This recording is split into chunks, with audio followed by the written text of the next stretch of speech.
They're forcing the mistakes from the Shogun boys, but they really need to take their chances and score now, is what they would want to do before the hooter. Went back. A bit of a loose ball there from their line-out, looking to set the afterburners here, but the defense is quite good. He cuts back in. Nyang Leon, a really dependable player for Harlequins over the last 2-3 months of the sevens being played. Back. Good reset by Queens, being patient with the ball, taking it out. Devald going for the chip kick again. Doesn't work this time. Guilty of just trying one tactic way too much. But they have Shogun right in the try box. Back. Again, Aleja, that kick is not making me happy. Yes. I mean, Queens again, they've kicked possession 3 times. Nothing's come out of it. And Shogun just playing with them here, waiting for support, and the support comes in, slices right through the defense there. Patient build-up, patient play, punishing turnover of possession. And Shogun take another 5 points right at the hooter, signaling the halftime. Again, as we see this try again, brilliant step there. And gets the pass back in. Lovely run there by Kanapanoa in the number 14 shirt. And puts the ball down between the posts. And Shogun get the extras. Takes it 14-0 at halftime. I mean, Queens only have themselves to blame from what we've seen, Toili. Indeed, and it's an issue of just taking your time, taking your chances, being patient with the ball, and you see that's what Shogun have done. He did have a good break, but he recognized he wouldn't outsprint Queens players, and he took his time, waited for the support to come in. And I think Queens have a lot to learn in these first 7 minutes. They are still in it. If they just get the first score into the second half, they can still be able to apply pressure on Shogun. But as it is now, Harlequins trailing 14-0 at the halftime break.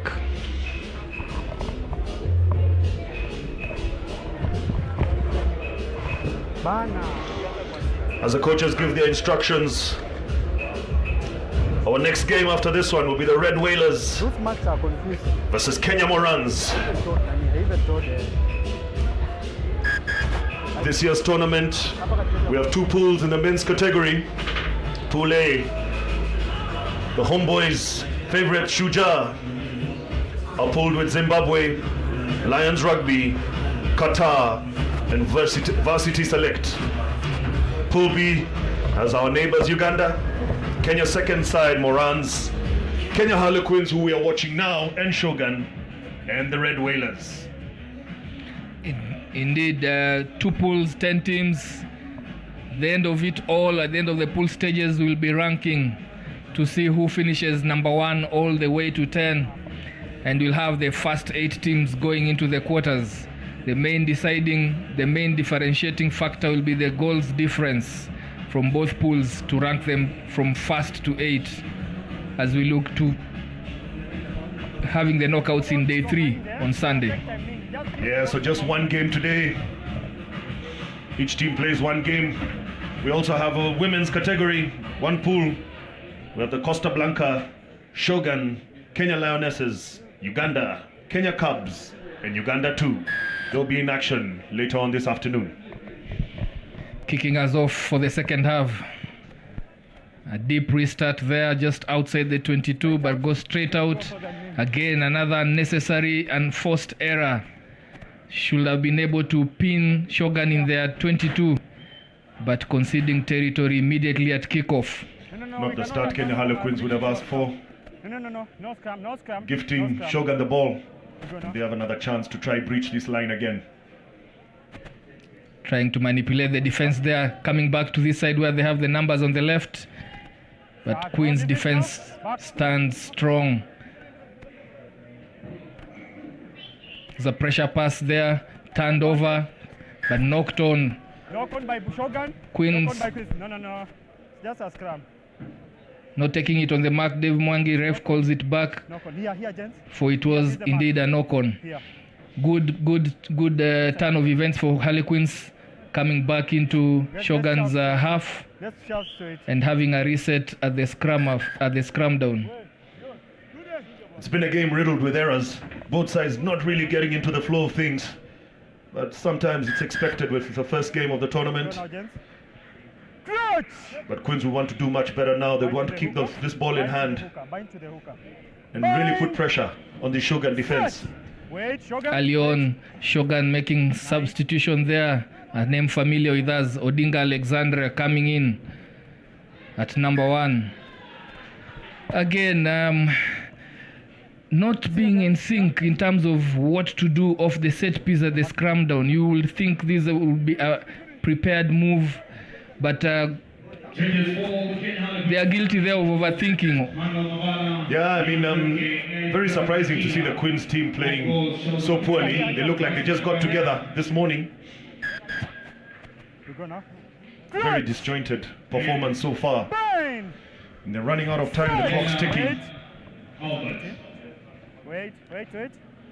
And Murunga seen enough ring some changes there. 3 players coming on, but Harlequins being sliced right there at the center. 1 man taking out 5 defenders, goes down to the rack.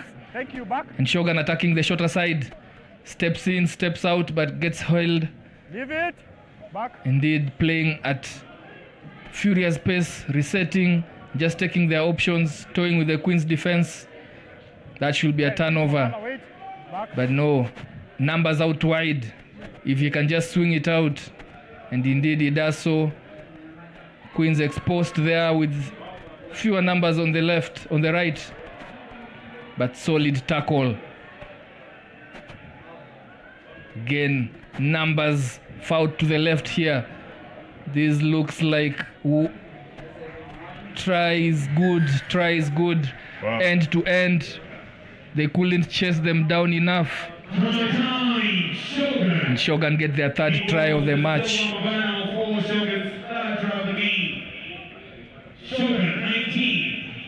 Da Silva Mavano at the end of that brilliant play by Shogun to put down the marker early enough in this 2024 Safari 7's edition, putting up their hands as serious contenders for this Champions Trophy.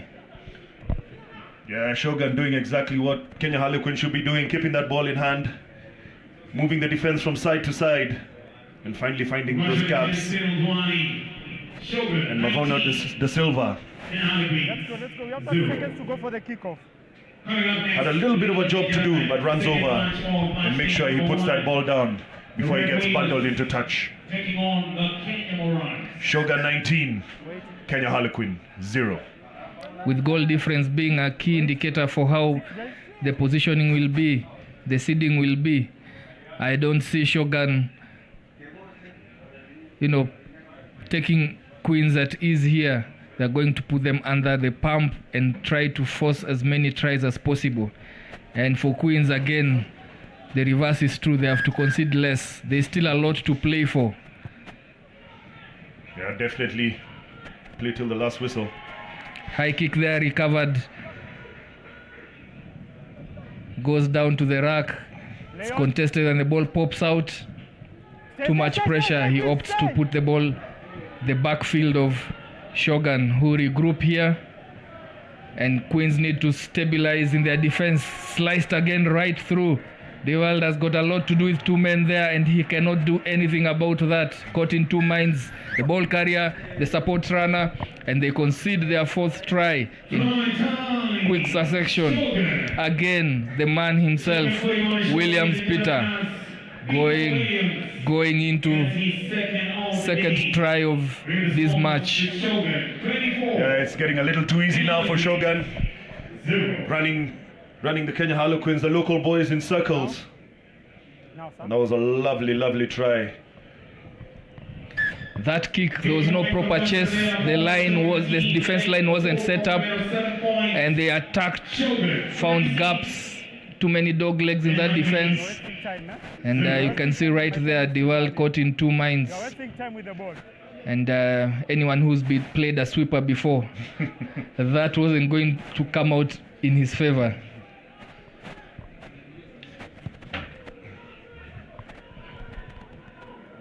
Nice restart. Same move being applied here, but a loose pass. Harlequins just putting themselves under a lot of pressure here, just outside of their try box. Jago, clear, release. Not releasing is the call there by the center referee, and Queens get a breather, if only for a while. You can see it's very deliberate from that kickoff what Shogun are doing, putting a lot of pressure on the ball carrier there and trying to just force the mistakes. And it's really worked out for them in this second half.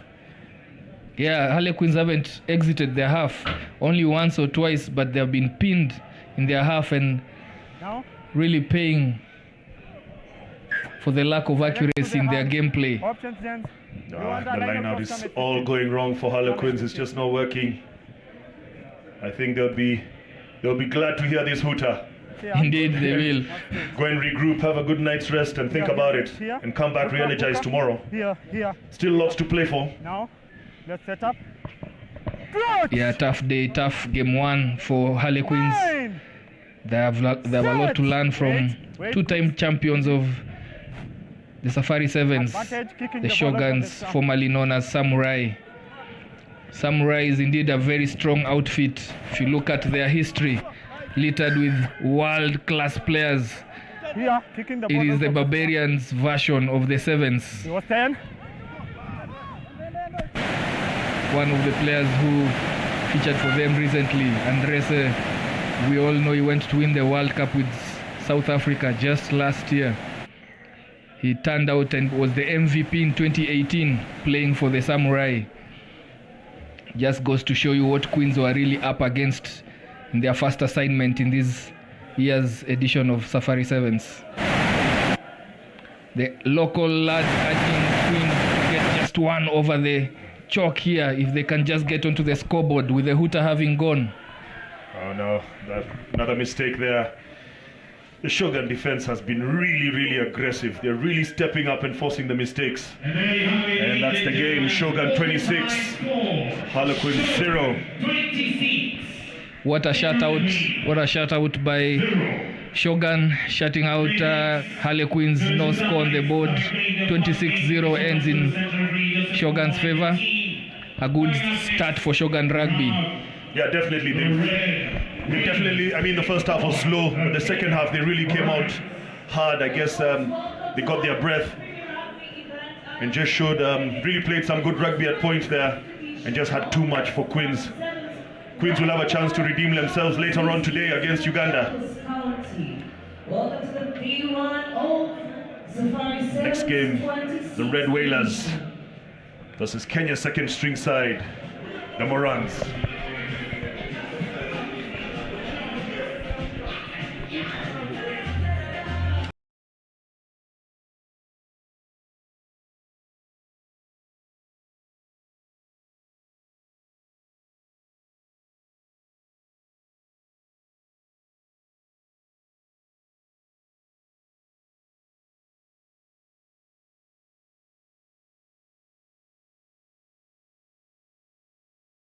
In Machakos, the second game.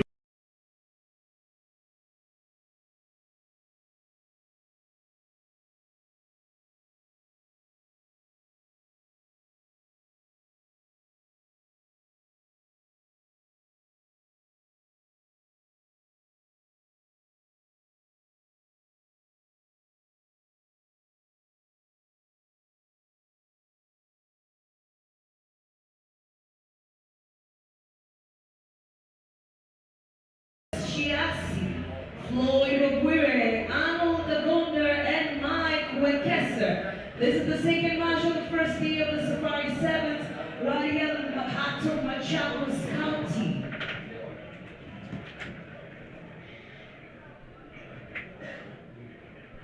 With the Wailers to kick off against the Morans, led by the big Elvis Olukusi.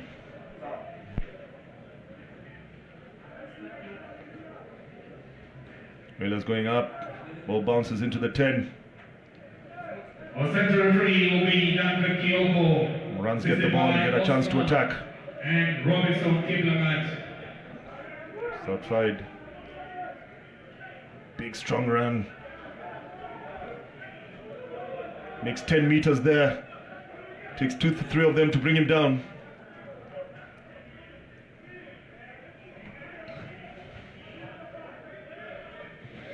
Morans just trying to make this Wailers defense move side to side. It's the big Olukusi taking matters into his hands, but he stopped in his tracks.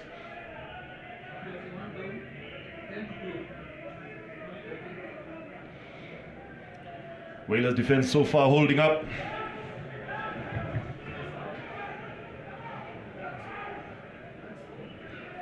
Good big wide pass out there to Olukusi again, taking on 2 defenders.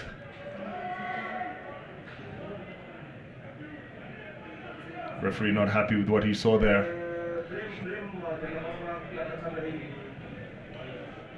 Wailers get a penalty and opt for the line out. Sorry, the Morans.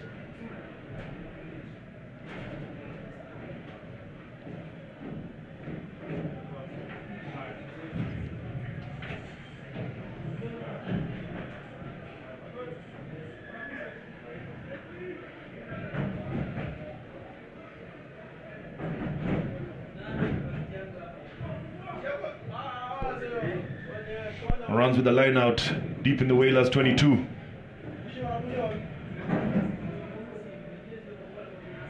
Good catch. Swings the ball out to the left. Big run there, getting very, very physical. And the Wailers taking up the challenge and forcing the mistake. The turnover there.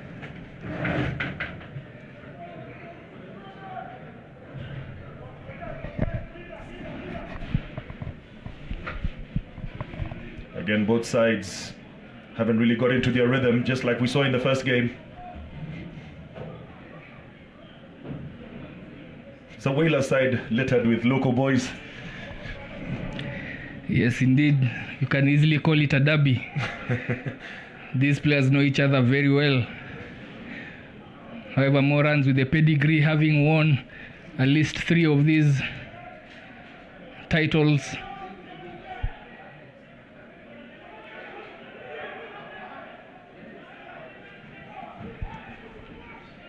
Big step there, lovely run.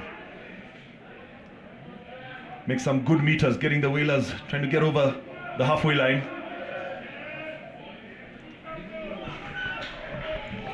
So bundled into touch there, attempting a quick throw and trying to milk a penalty. But Kyoko is having none of that. The center referee, Hamon Wamalwa, taking it up there to give the Morans a line out for this game.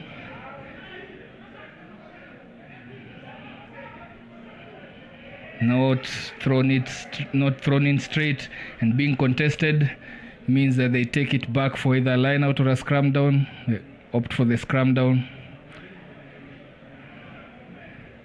Accuracy is key there. If you watch from the bench, the coach Kevin Wambua trying to urge his charges to just put it well, put it straight. Yeah, these Morans will be trying to show that they should be on the Shujaa team.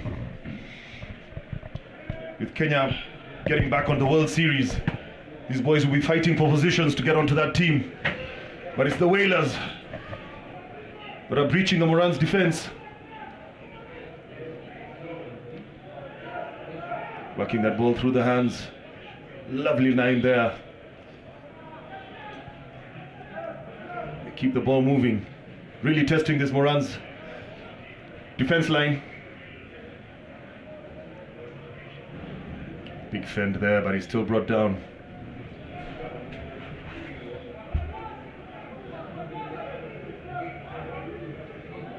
Moving the ball side to side, but not really getting any go forward. Really aggressive. It's a big knock, that ruck.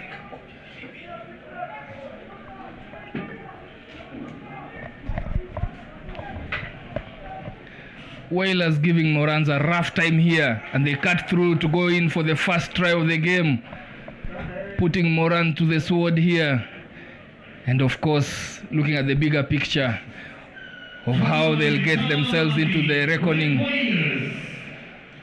Really, really good try there. Some very, very patient rugby. Just how you want to play your sevens. Don't panic, let the ball do the work. And eventually that defense line will be broken, just like we've seen there. Yeah, Moseti Nyaona Nyanya going in for that try. And it was a sustained pressure, offloads, no racks, which means no offside lines, and defense not being able to set themselves up. A successful conversion there by Nyakego Arnold, giving Wailers a 7-0 lead against the much favored Morans. The undertones here, of course, Kevin Wambu has to pick a side that starts the IRB 7 circuit, the World Rugby 7 circuit. And most of these Wailers are trying to get the shots off the Morans. Yeah, I know. Totally, we've been in these sort of situations in the past, and you feel like, what, I should be on this team and not them. So you've got a point to prove. Strong carry there, going into tackle Patrick Lumumba. Moran recycle that, take it to the right. He steps back in the support to his inside. Looks like it will be a try time here for Morans. Good support, good offload in the tackle. And Moran dot down 5 points immediately after conceding one themselves. Yeah, that was brilliant rugby by Morans. Showing the class we expect from them. Some really lovely running lines there. Jackson Siketi with a try. Wamawa gives Morans the extras. 7-7. Yeah, the experience from Morans showing there, having a few of the players who have been representing Kenya in the recent Challenger Series down in our African continent.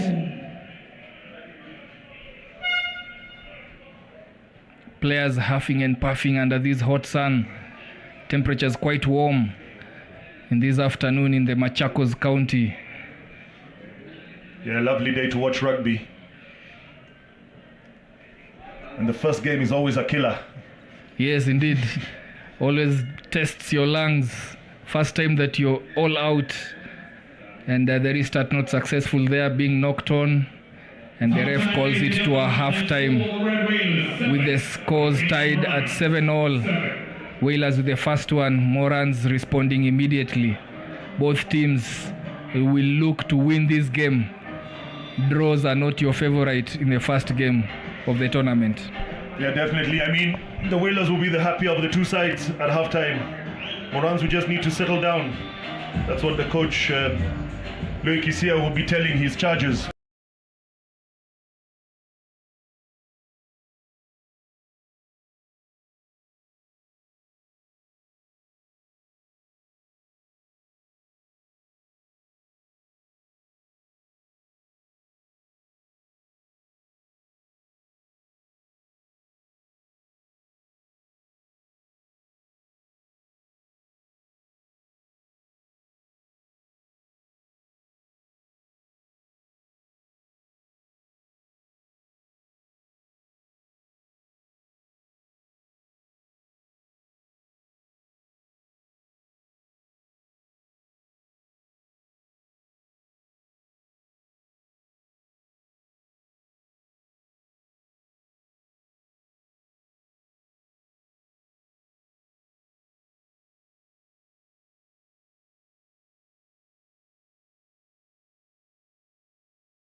First for the Safari Sevens with Qatar here.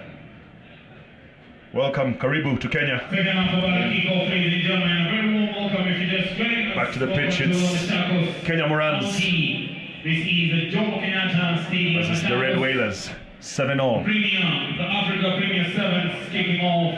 It's a lovely backdrop. Machakos Beautiful sight. kicking it off in the second half. The Morans receiving. Kick-off there, Wailers receiving the ball and coming under crunching tackle there, but they survive that contact and they're able to recover the ball. Losing ground, ball is turned over, but the ref says it was a side entry. Festa Shiasi guilty of coming in from the side. Yeah, the Morans there trying to outmuscle the Wailers. They nearly did, but the ref said what they did was illegal. He was not happy with that. And the Wailers got out of jail there. Let's go. Yeah, Arnold with a sure boot getting them out to touch as they reset the line out piece. Changes also happening here for the Wailers. And in comes Olang Philemon straight into duties line out together with Shisia Frederick. Turned over in that loss in possession there, unexpected but a gift, both territory and possession for Floyd, who steps in, takes out two defenders. Warning signs here for Wailers if they don't get organized. Numbers out to the left here, plenty of numbers. This should be a try for the Morans. Makes hard work of it, but he dots it down. Patrick Lumumba.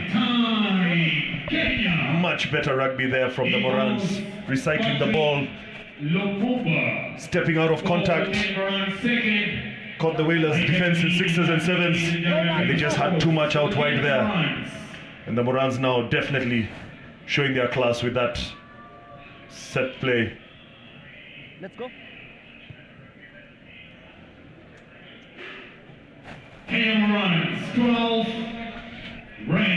Not successful there by Amon Wamalo as he tries to go for the extra 2 points.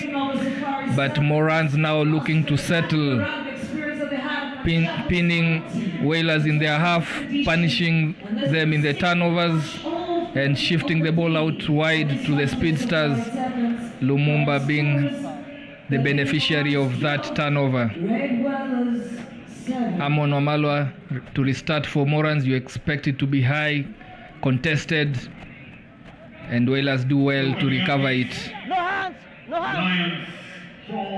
Tries to take them out to the shorter side, loses the ball in the attempt to dance around there, but lucky enough to be able to reset here. The Varsity select will be taking on Zimbabwe. The Morans being very, very aggressive, pushing the Wailers back. Onside, Red.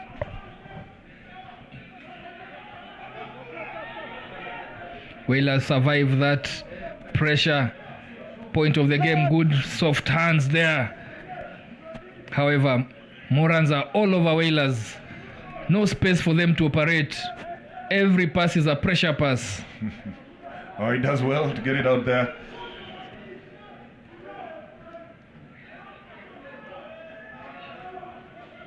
Onside. Straightens and goes into contact there. Tackler not rolling away, and ref penalizes him for that. Quick tap, quick restart, and takes it out to the right. Dances his way back in,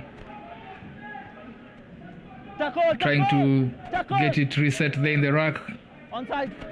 Wailers progressively getting into territory here.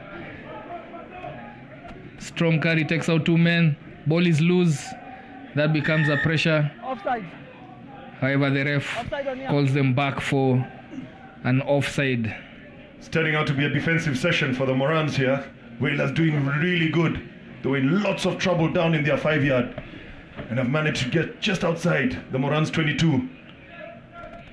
And let's see if they're Successful this time as they move the ball. They're shifting it left and right. Steps one, steps two. Finally gets brought down. They've got numbers to the left. They can use it, but it's slow to come out. Morans get back in. Oh, lovely step, lovely fend from the big boy there. Shikoli Stanlaus steps back in, gives a strong fend. Finally, Wailers taking another 5 points off Morans, bringing the game to a tie here, 12-all. Morans didn't expect this, but here they are. They really deserve that try, the Wailers. They really worked hard for it. And like we've been saying, you keep that ball alive and you're patient, that defense will finally break. A few of the Moran players, hands on knees. And on the heads too. Not very easy to defend all game. Yes, Arnold Nyakegos successful with the conversion. And Wailers hit the front of this game, 14-12. With just slightly over a minute remaining. Morans now in unfamiliar territory, being favorites in this match. The body language says it all. You can see the Wailers all of a sudden have a bounce in their step. The Morans look dejected. Red Wailers 14. Morans. Pressure there for Morans. Amon Wamalwa, not on the lucky side, not on the favorable side of that bounce. Wow. And conceding territory 5 meters out. What a brilliant kick, and the Morans just messed it all up. They're in big trouble now. They have to turn over this scrum down, or that will be whoever scores that next will be wins it. this game. Yes. And the Wailers will just want to keep the ball in hand.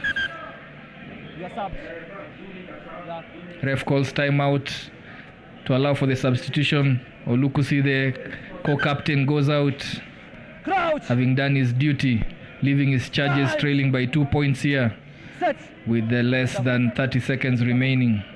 Let's see what the Wailers have up their sleeve.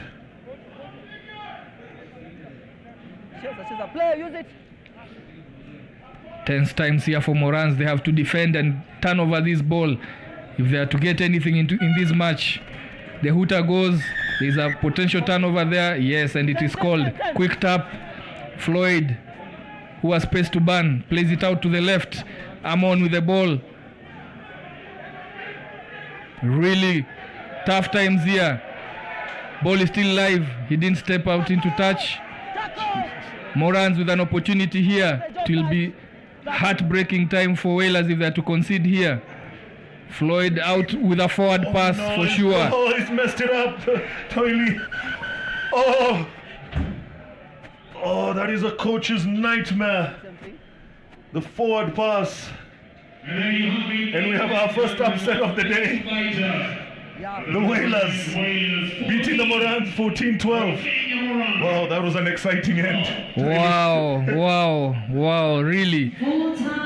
First upset of this tournament indeed.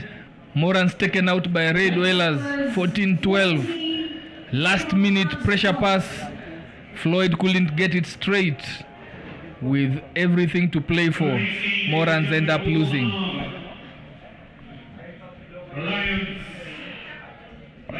But that is the name of the game. Sevens always is a game that can produce upsets. Definitely. I mean, if you don't take your chances, one wrong bounce of the ball, and this time it was one wrong pass of the ball, and that did it.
to feature for them. And indeed, in this squad, they have quite a few of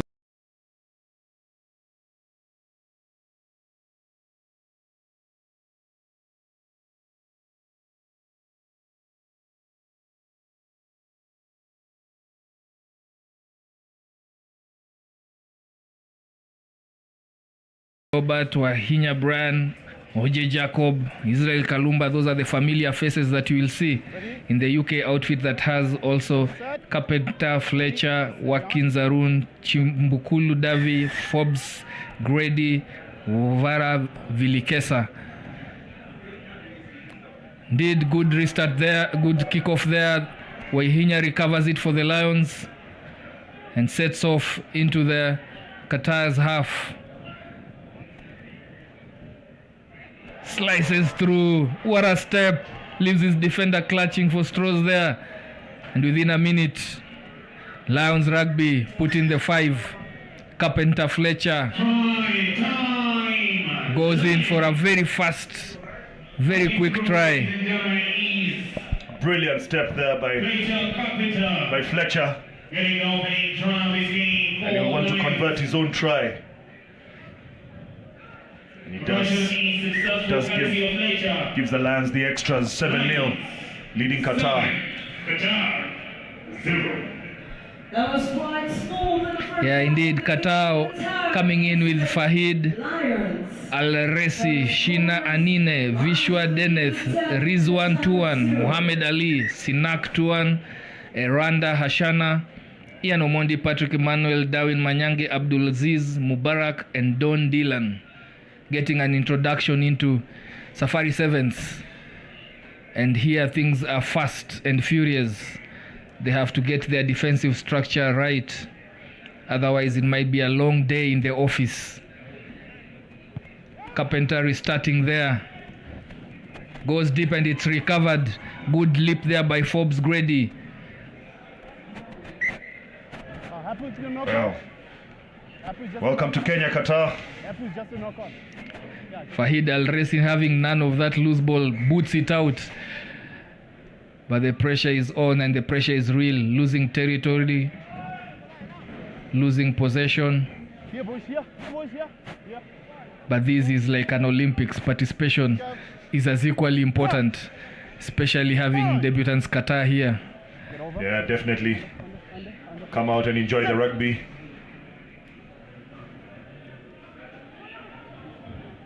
They'll be enjoying the heat too. Something they are quite used to, I believe. Really, all and out gas there. Good step, good show of pace. Watkins Arun dots down for the second try for Lions Rugby. It was a case of just pure pace because it was a one-on-one defense and he just opened up his boots and he was gone. Yeah, just had too much pace there for the Qatari defenders. Showed the man on the inside and just beat him on the outside. And Fletcher, the first try scorer, has the extras. It's perfect so far for the Lions. Leading Qatar 14-0. The Qataris have not had a chance to attack, not had a chance with the ball. To see what they can offer.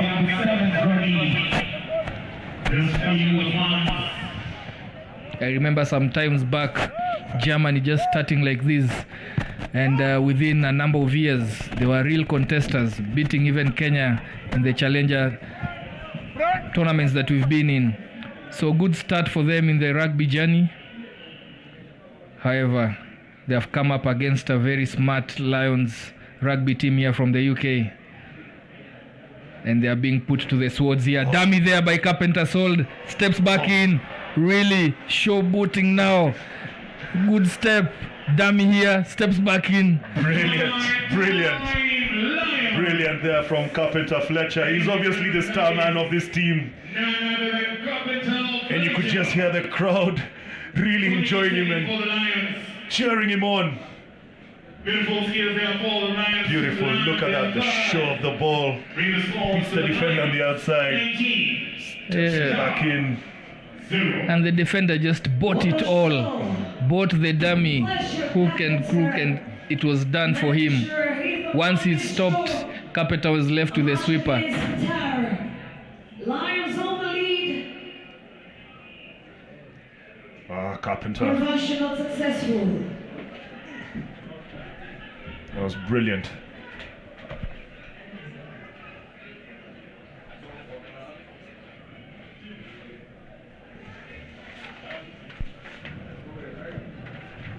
Current score. 2 minutes on the clock. The first half. 19, Qatar 0. If you're just tuning in right here, Qataris have still not had the ball in hand. Better do so quickly or it'll be a long day in the office. This is the 25th edition, and this is the time. Indeed, again, ball recovered there by Forbes Grady, doing his role and doing his job quite well. Bundled out into touch. Israel Kalumba attempting to carry strongly there, but he was met and matched by the Qataris, who still are under the pressure here. First line out we see from them. Let's see how they take it, but it's just 5 meters from their try box.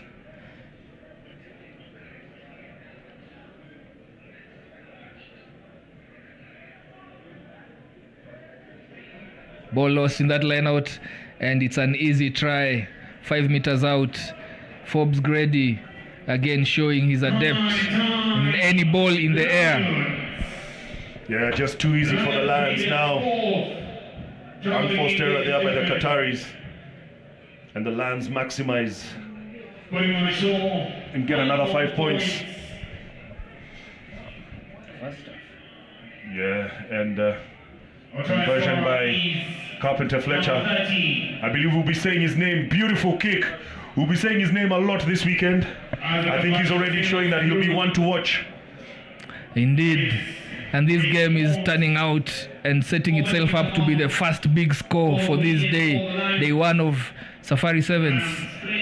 Just barely before halftime, scores already at 26 to Lions, 0 to Qatar.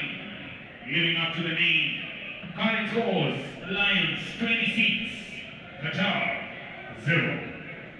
Same move, same beneficiary. Forbes Grady, king of restarts here in this game.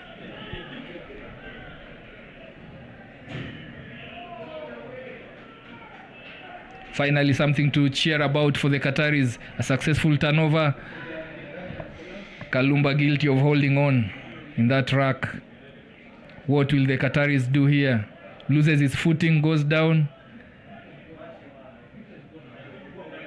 Playing advantage for an attempted jackal there that was unsuccessful. And Lions knocked on that ball. Breaking through the first line of defense. What happens here? Is that an off the ball incident? Yes. For the ball. Yeah, please. Tackling a man without ball. Only the second visit into this half by the Qataris, taking it out wide to Ian Omondi, who is taken back. That ball becomes loose. That rack was properly contested. Please let go. Turned over by the Lions.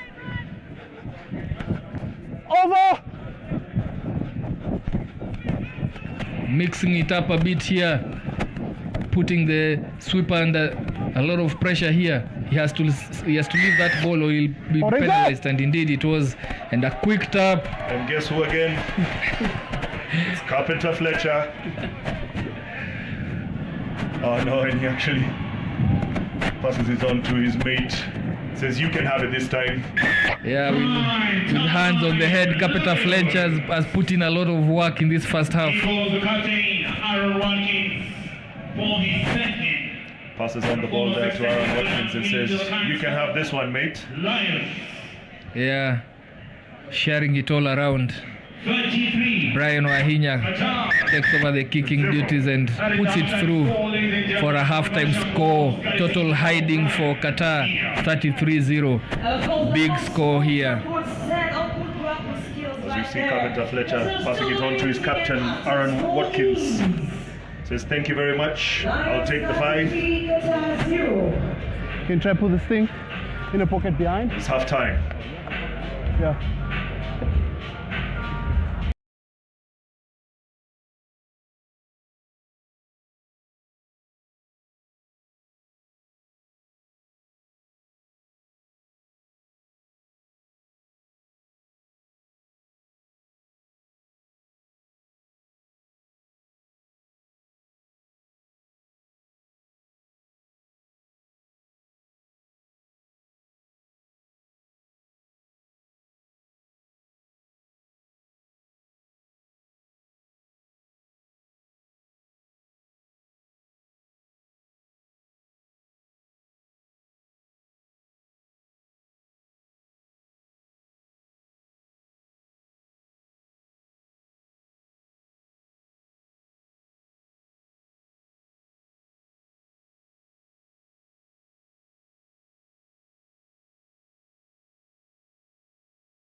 Knock on.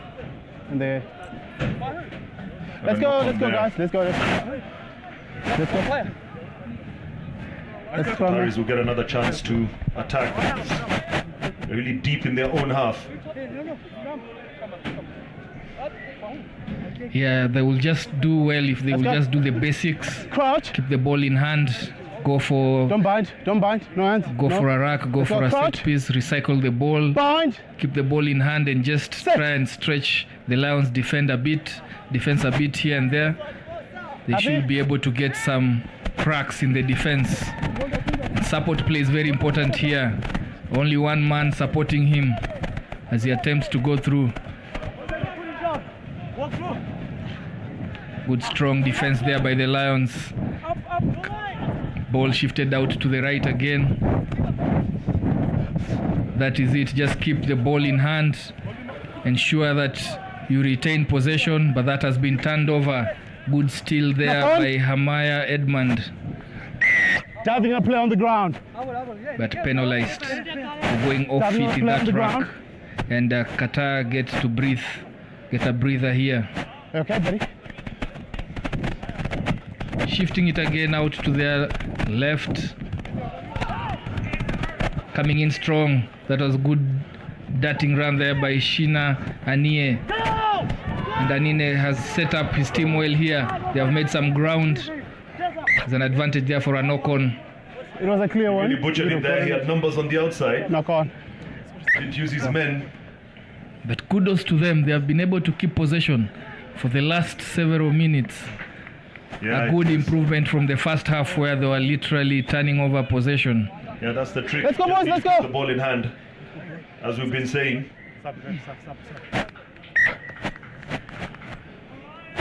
As we see changes being made there, Darwin Manyange coming in straight into the action. Crouch. Bind. Set. Vishua Deneth going out.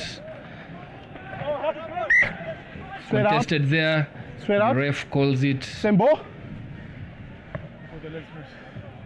for a reset. Same mark. Same ball. Second bite of the cherry here. No legs before the ball is Qatari. in. Let's go crouch. Bind. Sit. No legs. Fine. Again, very muddy exit of the ball there and recovered. And Carpenter, who else?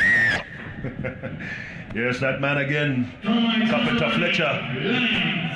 He's just making a nuisance of himself at the back of that scrum. Made it so messy, forced a mistake.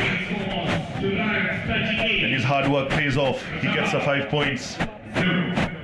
He tells Brian Wahinya, you don't worry about it. 20 seconds now. I got this one. And he goes, they're attempting to put in the 2 points to get them up to 40. Already getting himself up into the leaderboard for the tries and points also. On his first game of the day. Lions 38. Good half played. The next game will be the Washington select sign check on Zimbabwe. The design. And as if it couldn't get any worse for the Qataris. The Lions bring on the local boy, former Kenya 7 star Jacob Ojay. Oh wow! And did it go forward? Yeah, that was a tight one. Yeah. But when you're leading 38-0, 50-50 calls will go against you. That was Jacob Ojay making his presence felt. No legs before the ball. Immediately. Okay. Jacob Ojay had a stellar circuit for KCB this year in the 7th circuit, and wait to see what he's able to do here for Lions Rugby as the tournament grows older. Ball is loose here. It's a hot potato spilled and try scored there. It should be a try. though Talent decides to check with his assistant referee. He's deemed to have knocked it on. That's Aaron Watkins, the Lions captain. Good spot there by the AR.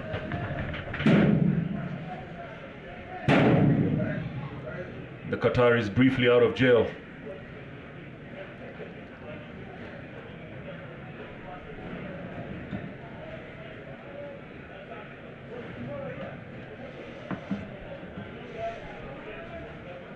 Qatar with the scrum on their 5-yard,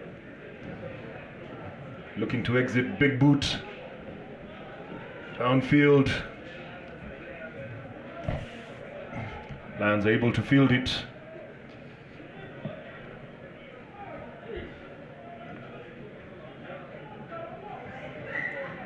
Just couldn't stay in the field of play. Qatar is using the line as an extra defender. And they'll get the throw in at the line out.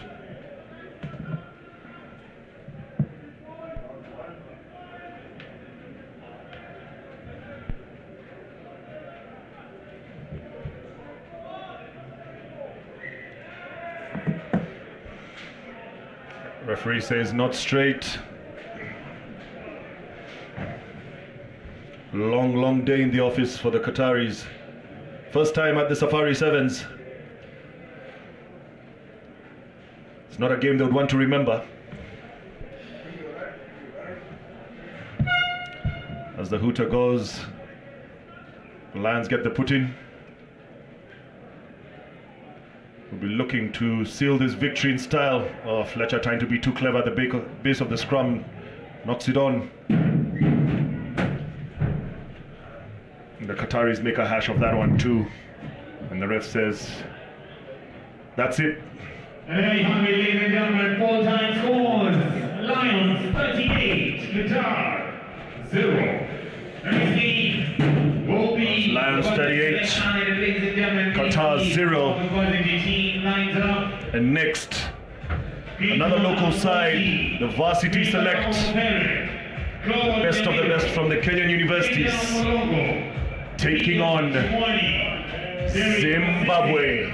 Anderson Odor, Samuel Owino, Ian Odhiambo, Ale Noor, Davis Masiga,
5 teams: Costa Blanca, Shogun, Kenya Lionesses, Uganda, Kenya Cubs, and Uganda 2. Back to the pitch now. Zimbabwe will get us underway.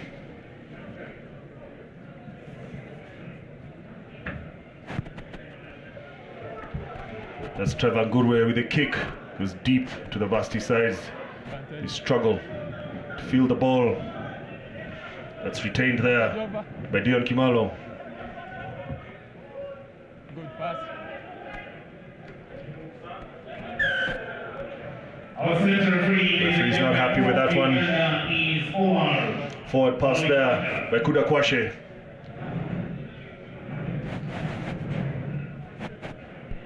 The Varsity side will get the scrum.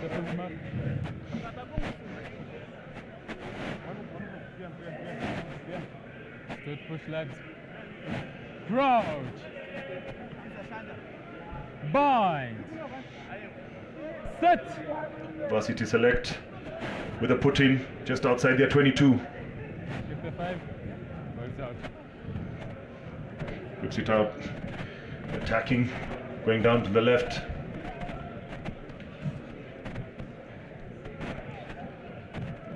It's a big run there by Major Mulongo. Puts the boot to it. Lovely ball retention there Release. by Ian Odhambo. They retain the ball. It's whipped out to the left. Advantage over. A lovely use of the ball there. Lovely work there by the Varsity select. And Amukwachi goes over the line.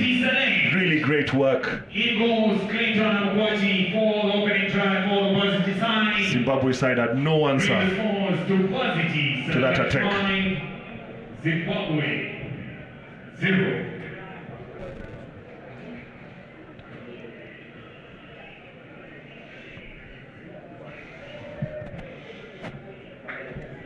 Beautiful kick there by Owino, the captain. Samuel Owino 2 points is Samuel Owino. gives the Varsity select Varsity 7. Zimbabwe the extras. 0.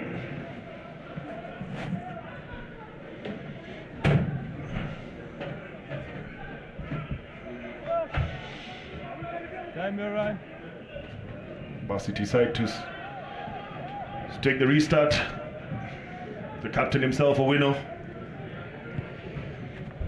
Beauty kick, puts it up. Gives his forward a chance to contest it.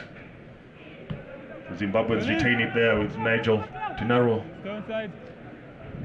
Puts it up to the right. And the ball do the work. Lovely step there by Gurwe. Taking on the sweeper.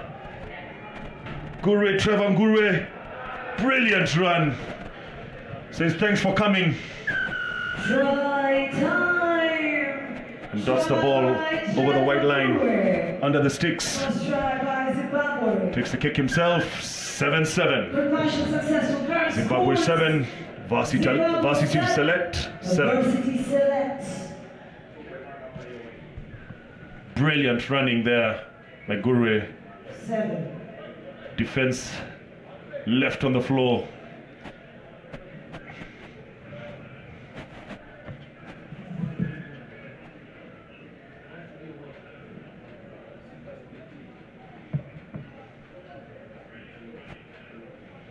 Zimbabwe will come into the tournament as one of the favorites. They want to start this tournament on well. But that's not how to do it. Doesn't get the restart right. But we know the captain. Varsity select. Defense was hard there, putting pressure. Big hit, big run there. Off the leg. Knock on. Oh, just knocks it on. The hand. Knock on. Scrum. The hand. Varsity Select there can count themselves lucky. Now they have a chance to attack the Zimbabwe side again.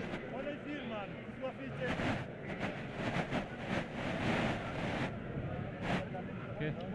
Ground. Bind. Set. Hold. Still a select to the put-in. That's okay, good timing. Goes to the boot.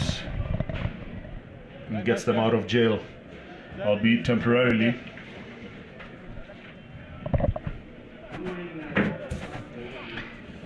Zimbabwe just coming in, having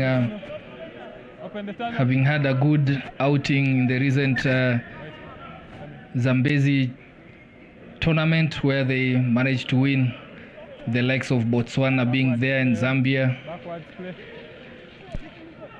Always posting strong performances in the Safari Sevens, and this year is not any different.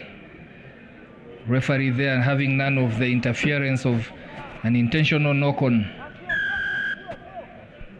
And the Varsity Select finding themselves down to 6 men. Clinton and Mukwachi, 2 minutes out.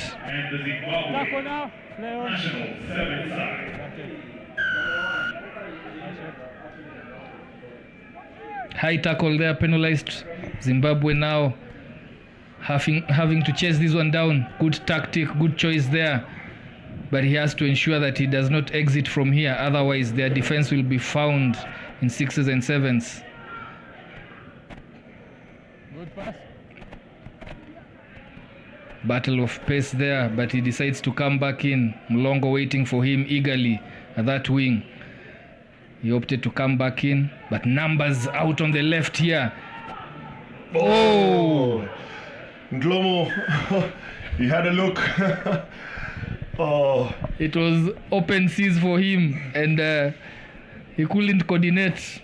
Yeah, I mean, he's not having a very good 2 or 3 minutes. He had the earlier knock on with the try begging, and now this time with the big overlap, he knocks on again. Yeah, maybe just a bit of tired legs there. First game, getting towards the end of the first half. Concentration levels drop.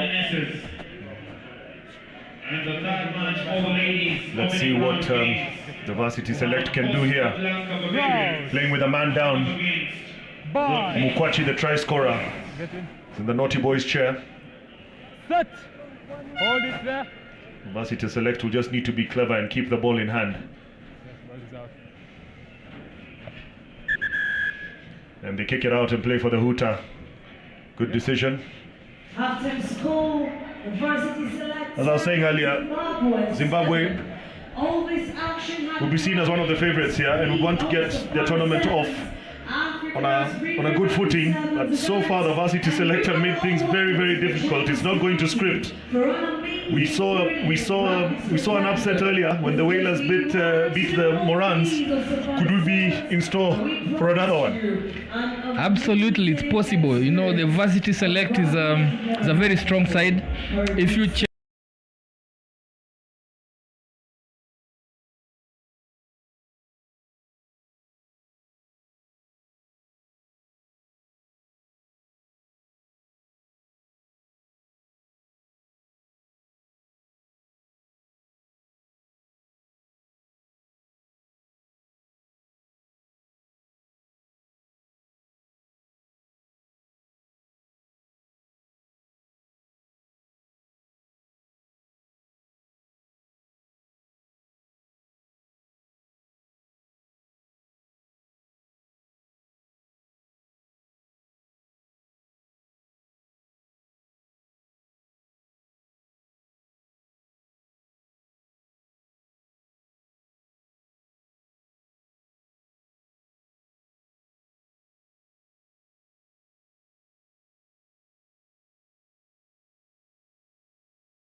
And the restart again. We've seen quite a few of those today already. Team's just not getting that restart right. It's a coach's nightmare. You just hand over possession to the opposition. Those are aspects of the game that need to be perfected, and and I know most teams train a lot for the restarts, and just to get it wrong, it really just sets you off the momentum. Backwards, play on.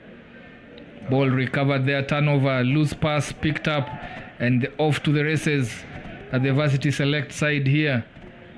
Crashing right at the center of the pitch, having numbers to his left, looking out. There are numbers out here, but he elects to go in, attempts an offload from the base, from the ground, but doesn't work, and it is end to end here. He has serious pace. If they let him go, and he is gone.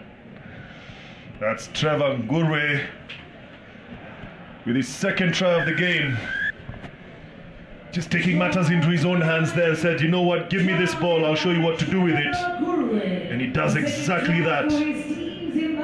Yeah, Clinton Amukwachi just showing his backside and being turned around there as he attempted to stop him. Converts his own try, and Zimbabwe stretch forth to 14 points against Varsity Select 7.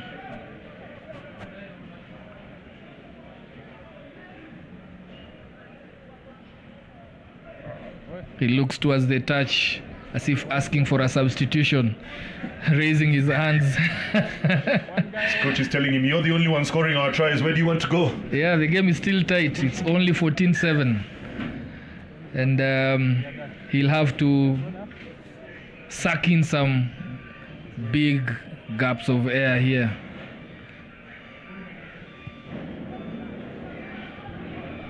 Big kick there by Zimbabwe, but they failed to retain it. Oh, forced a mistake on the Varsity side.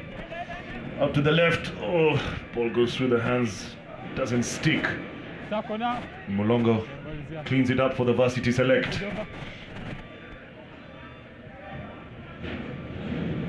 Sammy Owino, the captain, trying to cook something there in the middle of the park. Oh, lovely weaving run. Finally gets the offload. Oh, big clearing of the ruck there.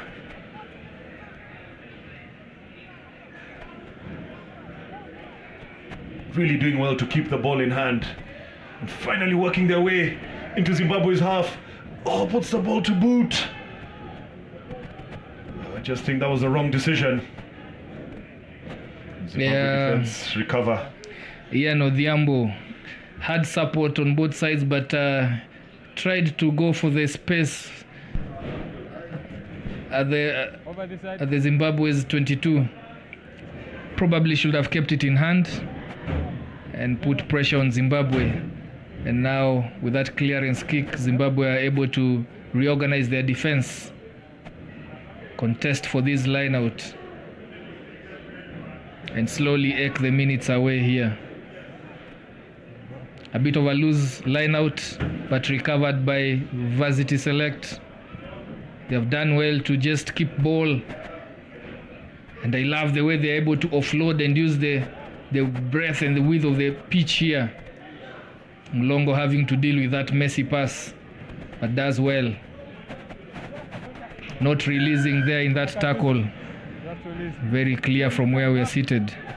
Not 10 yet.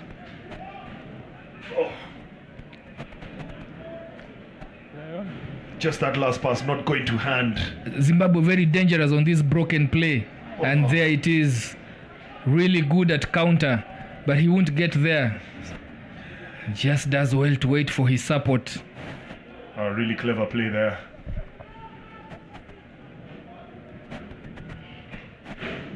Oh, good defense. Okay, but is that?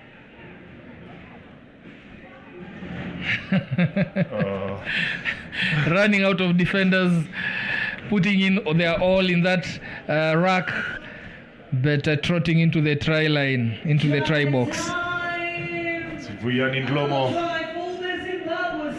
Yeah, as you said, the Varsity Select just ran out of defenders there. They put everything They put all their bodies on the line. But Zimbabwe were just had too much for them. The Varsity Select have a player down.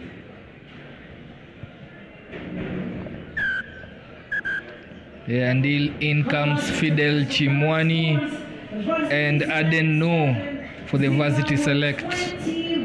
Even as we get a medical break here. Was up this injury emanating from the attempted counterattack where they gave their all and they were just outnumbered. Yeah. Zimbabwe is just too much experience in class now, coming out and finally settling down and just running the life out of this young varsity side. But they'll pick the lessons, regroup, come back for their second game later on. Yeah, Zimbabwe perennial campaigners in this tournament. Just ensuring that they get their first win under the belt here.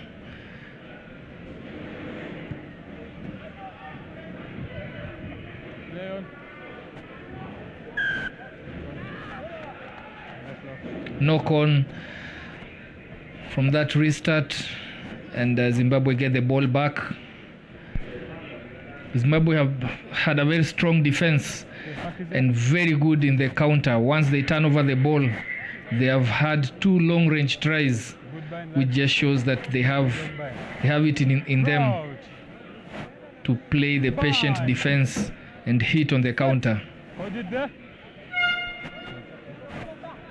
The hoot has just sounded for the end of the game. How will they finish it here? They still want to play it on again, looking for more points, as we discussed about the goal aggregate, but he spills that ball and Mulongo just recovers it, and they have an opportunity here to get some more points onto the scoreboard if he can only offload. The game will continue. We are into the referee's time now.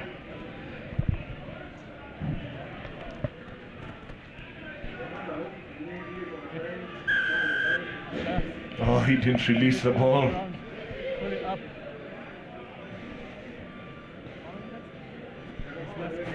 Zimbabweans will just want to kick this one out. Call it a day. They've done their business. Beating Varsity Select 21-7. They'll be happy with that first run of Zimbabwe. Get one win under the belt. But kudos to the Varsity Select playing against Zimbabwe national team. They really tried, and they had the game in the balance in the first half, but too much experience, as you said, and Zimbabwe able to close out this game comfortably as we finish with that first round and get ourselves into the ladies fixtures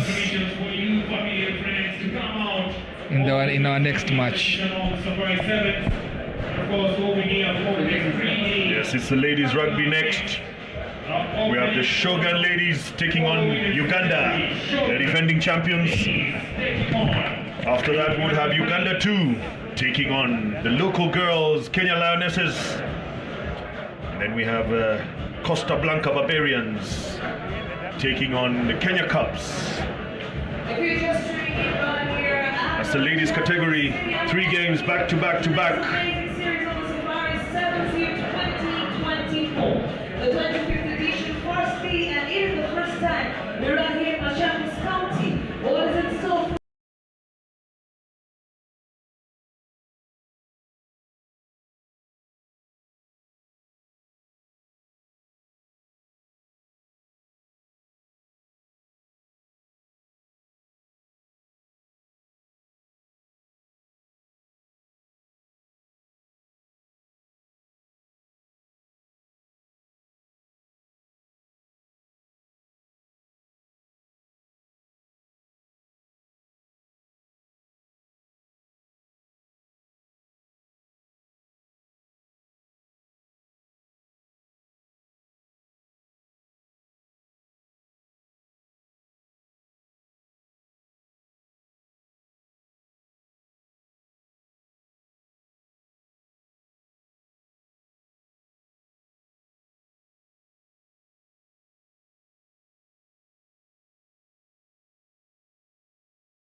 The fifth tournament, and they look to upset the Uganda ladies, who are the defending champions of the Safari Sevens.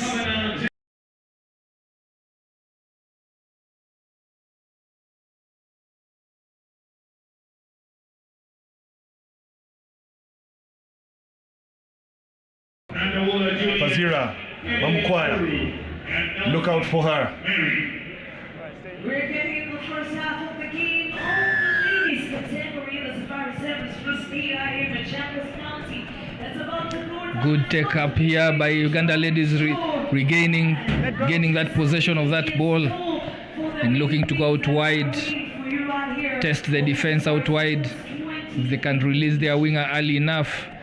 Huge collision there, as the Shogun ladies just try and ensure that they contest and bunch up the field. Strong carry there. The advantage for a high tackle. As we see there, the tackler now becoming, really strong carry there. Peace Lekuku with a very strong carry. Allows game to go out to the right. Uganda impressive in the way that they're able to retain possession. And Shogun have a lady down, injured. Playing 6 here. So they'll be struggling with the numbers. Oh, a delayed pass there. Really delayed with someone out wide, gifting the ball back to Shogun ladies. Let go, tackler. No advantage. We're going back there. No advantage, and I think probably the referee will look at, she's up, having been attended to, and back into the game. Yeah, Shogun survived that period, and they're back to their full complement. And they'll have the put in here. Let's see what they have to test this very, very aggressive Ugandan defense. No legs in. Front. Kavanatiane with the ball, Bind. waiting for the put in. Bind. Sit and hold it. Hold steady. Referee just ensuring that it's all balanced. Went backwards. Bit of pressure there, and she decided to take it to the shorter side. Well carried there by Nakuya. That's fine. Mudola Charlotte. Stay. Ball turned over. Charged down, and that is a legal one. So if she's off, just loses it, but manages to score. Yes. Confirmed by the assistant referee. She managed to put the ball down. Just did it. I know we'll see the replays. I had my doubts at first, but the referees are happy with it. And Shogun take the lead against the defending champions Uganda.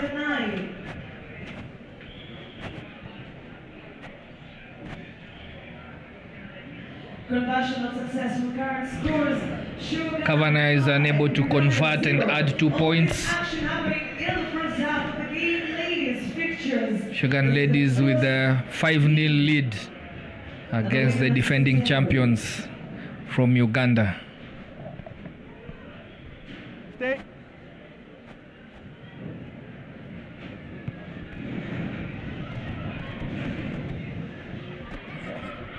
Well recovered there by Nakuya Agnes. Sets off. Good support play, but she's dragged out. Good scramble defense there by Shogun. Taking it quick now. Taking it in. Your mark is here. The Ugandans just running out of field. Yeah, Jones Page dragging her opponent out and getting possession of the line out. A bit of a start-stop of a game. First match for both teams today. Stay. The format for them is a round robin, and that wasn't straight. That is great. No chance, strong. Despite all the practice, all the training, set piece is still a bother for most teams today. skewed lineouts, especially around the lineouts and the restarts. Yeah, I would naturally expect at this level for it to be much better. But then again, first game, when teams just trying to get their systems right, get some air into those lungs, the mistakes will definitely crop up. Carrying right through the center of the Shogun's defense. Lekuru. And taking it out to the left. So just missing out on that tackle. Maybe she'll want to redeem herself. But Uganda ladies coming into the Shogun ladies 22 for the first time in this match. Steps back in on the wraparound, and will she make it? Yes, Uganda ladies with the first try of the match. Nakuya Agnes. After a smart move, well thought out there. A step back in by Peace Lekulu and a wraparound. Offloading the tackle. Gifts Uganda ladies with their first try. Hey, you have to be on the 10. Putting the scoreboard to even at 5-all with a conversion to come.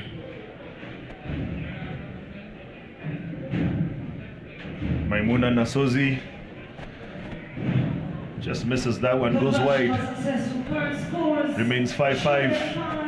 Ugandans here with their try, just showing some class. It was beautiful play there. Just showing the ball, keeping the ball, sucking in the two defenders. Yeah, Tina Akello knew what she was doing there. And Agnes Nakuya says, thank you very much. I'll take it. Yeah, a grabber restart. Bounces and watched all the way by Shogun ladies. And just like that, they are defending just 10 meters from their try line. But they look unfazed. With just a few seconds to the end of the first half. Uganda move one step to the right. The Uganda ladies will look to turn on the heat here if they can turn over that ball. They have to get this right, having missed the previous line out, and they do. Will they exit? Will they play it out? Remember, they are under pressure here. Went backwards. Loose pass, loose ball. Penalty might be in the offing here.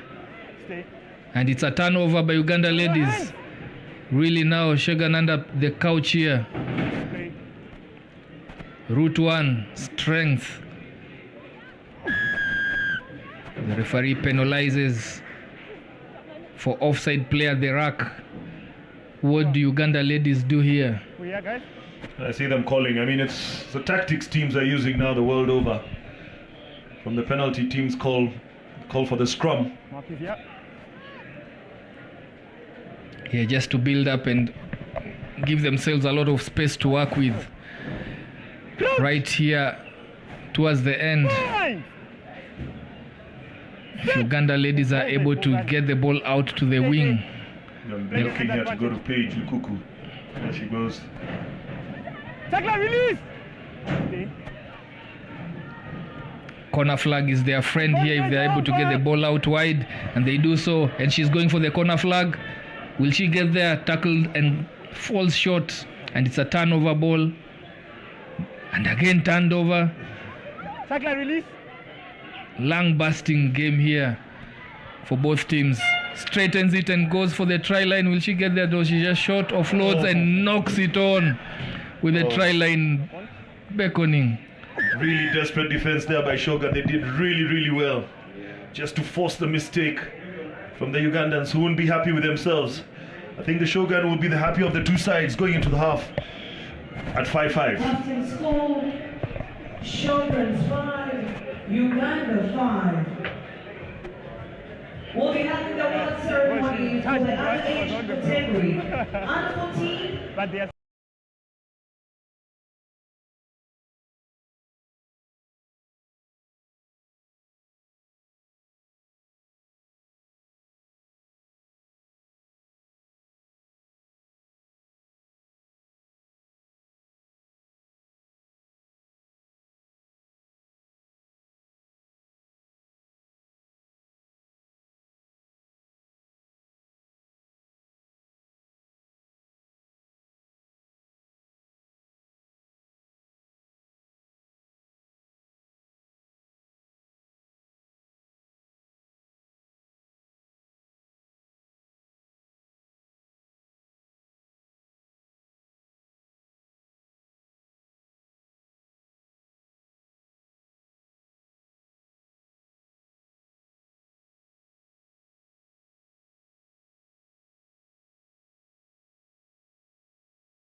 It's an easy walk-in Another try for Namabiro Lydia. in the second half of the game. Just what Uganda ladies needed, Guys, just move. just to get themselves ahead for the first time in this match. Pressure passes, just a bit losing concentration immediately after kickoff, after the halftime break. And not what they would have thought of. The Uganda defense line was very patient. 10. Didn't rush it, just forced the mistake. It was an easy walk-in for their number one, Namabiro.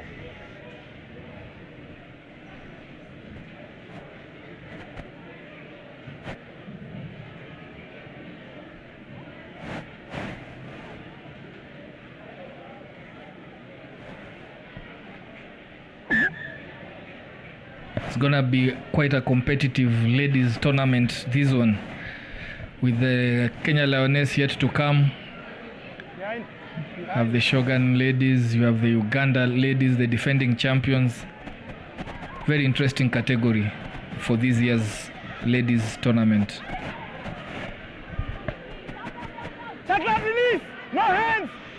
Yeah, definitely the Kenya Lionesses want to go one better and claim the trophy this year from the Ugandans.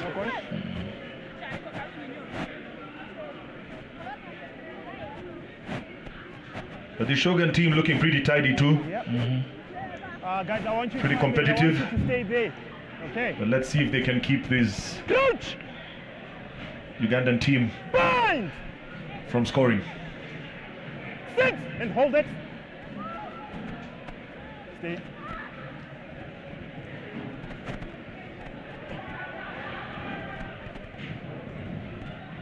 Good defense there by Shogun.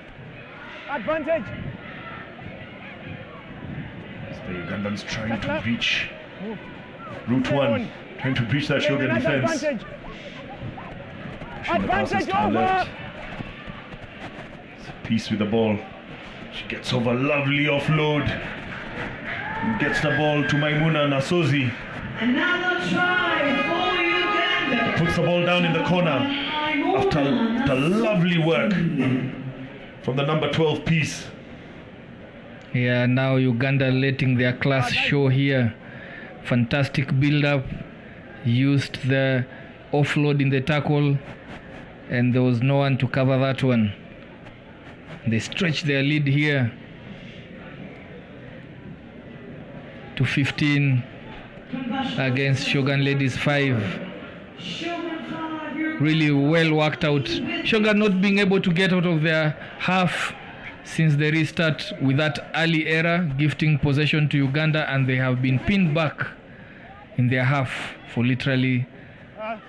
these Right, let's go. 4 minutes that have been played in the second half. Let's take it. Tina Kello for Uganda with the restart. Nice one. Sorry, relax. Knock on by Uganda. The ref gifts Shogun Ladies the possession there after judging that it was a knock-on from the Uganda ladies. If Shogun want anything out of this game, they'll need to score next. Indeed. Started strongly but fading away with every minute. It's a dog leg that has presented itself there for Shogun, but a knock-on from that pass. No advantage. We're coming back for the knock on.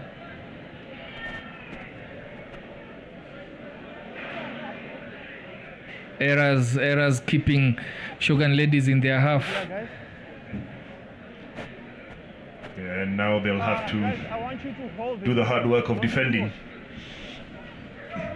Crouch! This Ugandan side who have their tails up. Bind! Let's see what they have in store for us this time. We've split the backs. Go down to the right. Wow. Yeah, it was always coming with, as you said, their tails up. They will literally try anything. Yeah, they're enjoying themselves now out there. Big fend there that gets the crowd here on their feet. Very impressive play here by Uganda. Lovely work there by Peace. And sets up Lydia Namabiro. Beautiful rugby. That one was made definitely for TV. And it's the same move, wrap around. No, the second line of defense is not really there. Offloading in the contact, wrap around. The last person just goes all the way to score. Shogun really have to work on their defensive structures here. They are being opened at the flanks pretty easily. As we watch that attempted conversion sail parallel to the try line. Scores remain 20-5. You watch that and you see same move, wrap around, and it's replica of the earlier try. All the hard work there done by Peace. And she sets up Namabiro. She is the MVP for me, creating strong carries, very deft hands. And here she is on the ball again.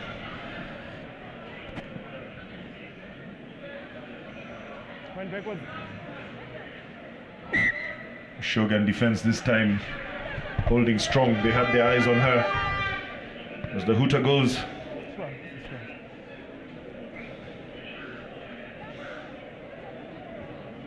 Uganda will have one more chance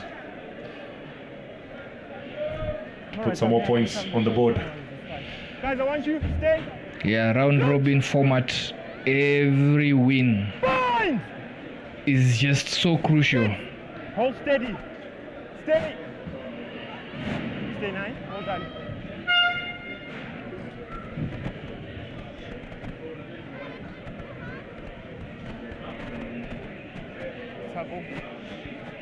Ugandan spreading the ball out wide. Shogun defense. Referee says he was happy with that. Didn't see much wrong there. Lekuru Emily just kicking the ball out in frustration of having nothing worked for the Shogun ladies in the second half, and yet the game still plays on. Some more misery for the Shogun ladies. First one, she's the first one, play. Went forward. Knock on, and comfortable win. The final whistle there for Uganda ladies, kicking off their defense of this trophy with a 20-5 win over Shogun ladies. Yeah, the Ugandan ladies will be pleased with that start after what was a tight first half. They came out all guns blazing in the second half and just showed why they are the defending champions. The Shogun back to the drawing board.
It's the Uganda 2 ladies.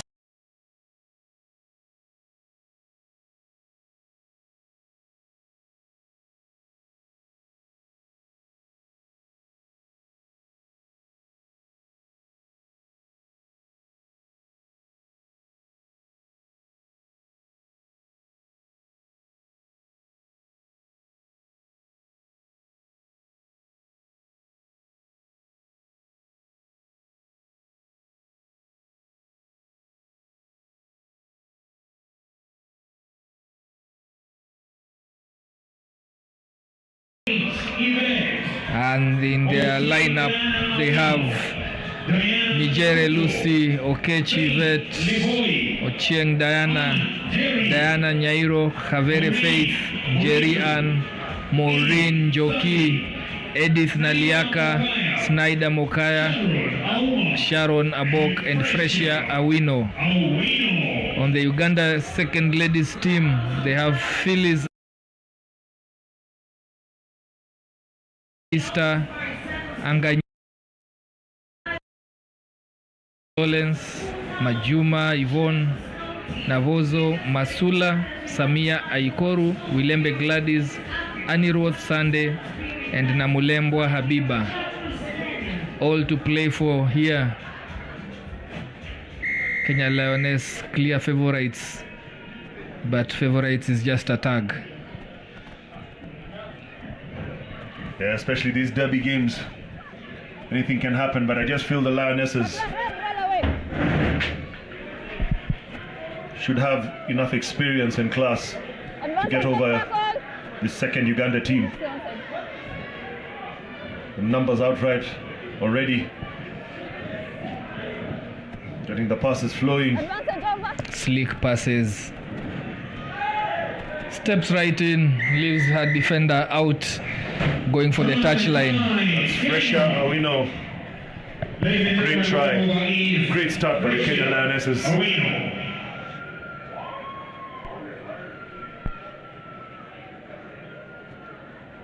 They would want to show that they mean business after watching the defending champions play just before them. Snyder misses the conversion from outside. Kenya falling. And as you see the try again there, Fresia just plucks the ball from the air, beats the defender on the inside, and gets the ball over the whitewash.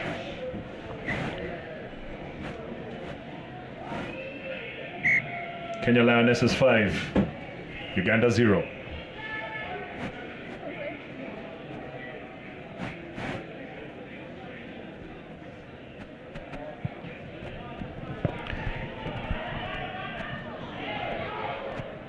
Deep wrister that is well recovered, and they set off, offloading in the tackle. Strong carry there by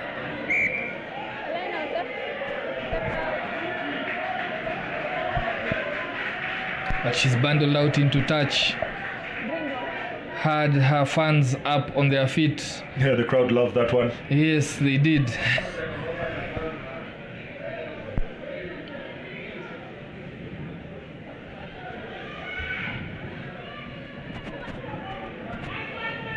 Shooting up in the defense and losing her marker there to set out the ball to the wing. Will she make it? Yes, enough gas on the wheels. Dotting in her second try of the game. Fresia Awino showing early enough how much pace she has. Really, really good try. Well worked line out. Just played the ball, kept it in the hands. Uganda 0. Had a little look at the defender and said, "Come catch me if you can."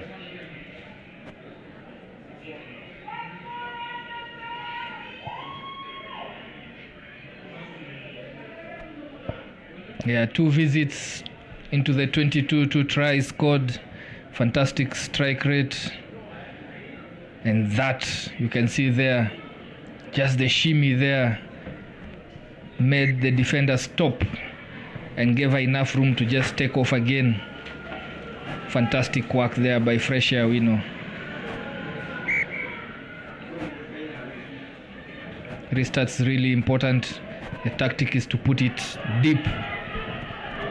Same position. And she's pinned down there. Another strong carry straight onto the defensive line. Dummy there, but the ball remains. And a yellow card. Zero tolerance for any interference with when the ball is about to be passed or being passed. And first yellow card of the match. Njerian goes to the naughty chair.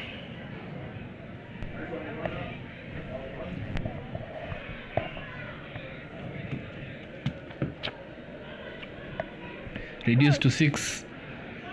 Kenya Lionesses have to play the next 2 minutes wisely, and they opt not to go put a person into the set piece. Steps right in off her right foot, and she's gone, being chased down. Will she get caught? Yes, she does. Mowed down there, Namulembo Habiba, but they have numbers off to the left. Ball is out wide. This looks like another try, but no. Fresher mowing her down and also getting up and doing another tackle. Just a meter short of the try line. Drops the ball in contact as she went for the try. And Kenya Lionesses' defense stands strong, surviving that onslaught. Oh, that was some great rugby from the Ugandans. It really did deserve a try at the end there. But that scramble defense from the Kenyans, just too strong at the end there, and forcing the knock-on by the Ugandans. And the Kenyans get out of jail. Crouch. They'll have the put-in Bind. on their 5-yard. Set. Playing with 6, remember? Be interesting to see what they do. No sweeper. No sweeper, and it's all to play for here. If there's a good chase here, Fresher could actually, if they could turn this over, just contest it, holding on and stopping a contest there. Kenya Lionesses decide to tap and go, attacking the short side of it. Good carry there by Njoki Morin. Goes down to the ground.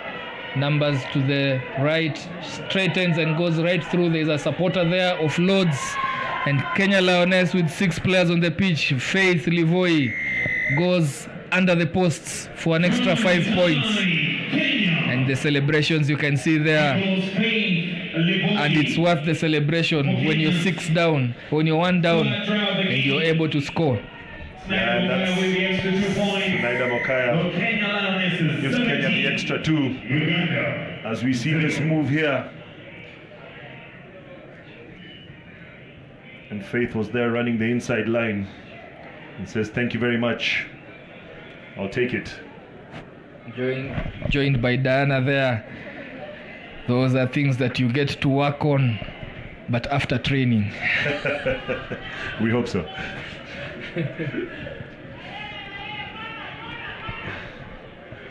Kenya stretching their lead to 17-0 with the restart. Again, forcing another mistake from Uganda.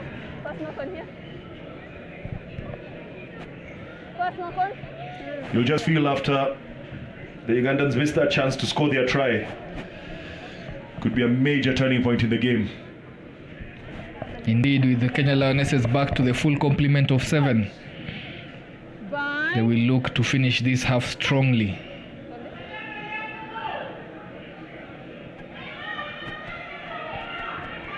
Choosing to attack the blind side.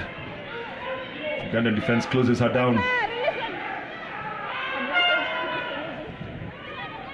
Referee has the hand up.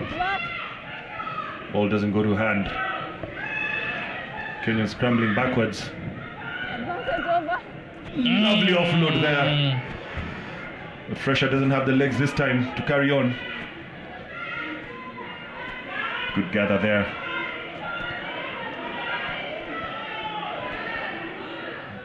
As Diana Kimunto with a big run. Kenyans have the numbers to the right. Can just use it. Faith hits the gap nice and short. Wow. Brilliant. Oh, but the referee says, nah. There's a forward pass there. Yeah, really unfortunate there, but they had worked it out well. They're coming in on a short on an angle on a short run. But the try is not awarded. Uganda having it rough in the first half, trailing by 17 points as we wait for the second half. It's half time, ladies and gentlemen. The Kenya Lionesses 17, Uganda 0.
Debutants, most of these ladies have no international experience. This is their first outing. Bye. And they're lining quite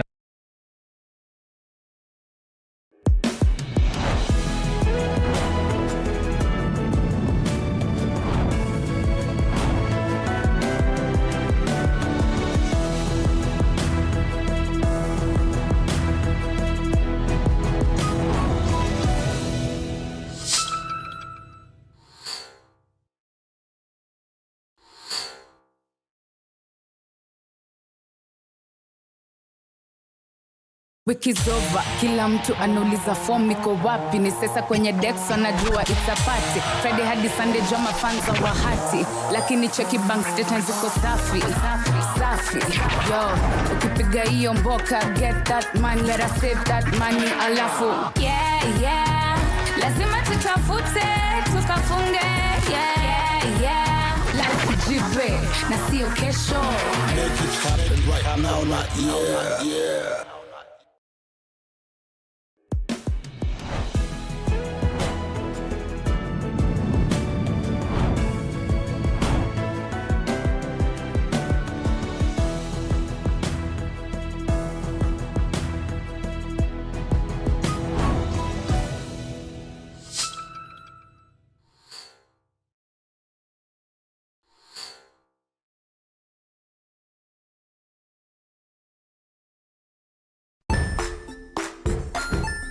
Hey there friends, welcome to Kids on the Block, where fun and imagination come alive. We dive into magical world filled with exciting adventures and awesome friends. What position were you in? I was number 2. What position were you? Number 1. He decided to cross the bridge by his house and look for food on the other side. We're going to do half cup of chocolate chips, and the other one, we're going to do half cup of the blueberries. So, grab your imagination hats and get ready to explore with us. Join us every Saturday at 9 a.m. for new friends, amazing stories, and tons of laughter.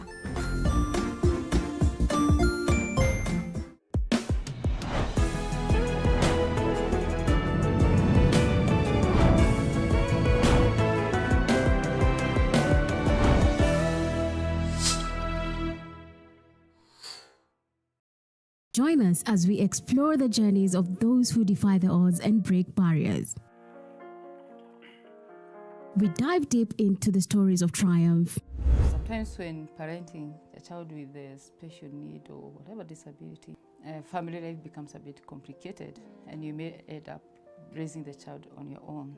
Here, we inspire. I have a farm which one we showcase with other dyslexic youths and autism, how to farm. Motivate. It's never easy, but what we do, the best thing is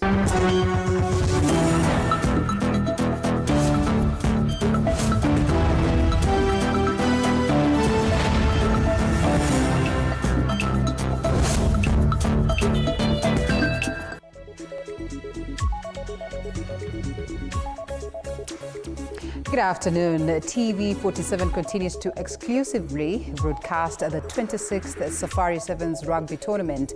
And we have taken a quick shift to update you on the news stories of the day and back to the sevens that began earlier today. It is time for news now. We'll be getting back to that shortly.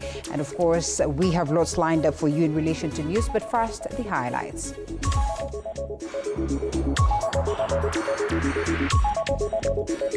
Top this afternoon. High Court refers a case challenging impeachment of Deputy President Rigathi Gachagua to Chief Justice Martha Koome for the formation of a 3 to 7 judge bench. Given the extensive nature of these proceedings, starting from the National Assembly all the way to the Senate and the massive public interest of the matters generated, it will require the mind of more than one judge to determine. An education CS, Ogamba Migos, has allayed fears of disruptions in national exams due to lack of capitation money in schools. There is an issue relating to finances, and I want to assure the country that as far as the ministry is concerned, the funds were released, and we're going to find out what is the discrepancy that they are talking about. Also, religious leaders and elders in Tana River amplify calls for peace as clashes continue claiming lives. Tunaomba wananchi wetu wa Tana River muishi kwa amani. Musigawanyike kwa minajili ya dini, minajili ya kikabila.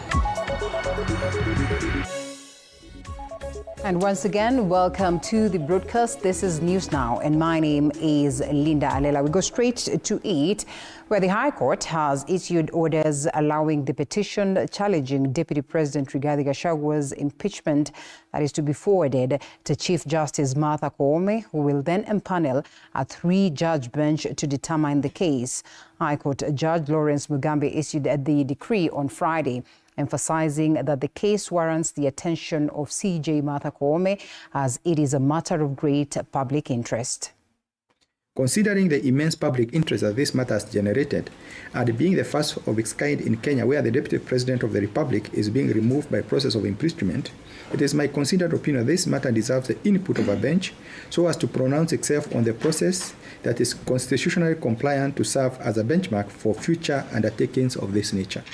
It is necessary for this citizenry of this country to know whether the current state of law allows adequate opportunity to participate meaningfully in the process of removal of their deputy president. The question whether the current parliament is properly constituted and thus incapable of carrying out the impeachment process in the light of Supreme Court Advisory Opinion number 2 of 2012 was also highlighted. Finally, that notwithstanding the voting in terms of numbers in both the National Assembly and the Senate on the impeachment motion, if the jurisdiction of the court under Article 165(3) extends to interrogating the material relied upon under Article 45 and Article 145, so as to determine if the threshold to support the allegations was established either in the National Assembly or the Senate or both. I find that given the extensive nature of these proceedings, starting from the National Assembly all the way to the Senate and the massive public interest of the matter has generated, it will require the mind of more than one judge to determine. In any case, it is not only the test of novelty that determines the consideration of the constitution of a bench, as courts do not exist to serve the intellectual stimulation of elitists, but to serve the public in matters of great concern to them. And this one is one of those rare occasions that the court should arise to the occasion and serve the public with all the resources that it can possibly summon. And now Kenya will send 600 more police officers to Haiti next month. That is to bolster an international anti-gang mission. President William Ruto announced this earlier today during a visit by the Haitian Prime Minister, that is Gary Conille, at State House Nairobi. Speaking during a joint press conference at State House, that is in Nairobi, with visiting Haiti Prime Minister Gary Conille, President Ruto reiterated Kenya's commitment to the mission in the troubled Caribbean nation so far. Kenya and Jamaica are the only countries to have sent officers to Haiti. The Jamaicans have sent 24 military and police personnel. Other countries that have promised to send their officers then would include Bahamas, Jamaica, Antigua, Barbuda, Italy, Spain, Mongolia, Senegal, and of course Belize, Guatemala, and Peru. Dr. Conille will then spend 4 days in Kenya holding high-level talks with President Ruto and other officials.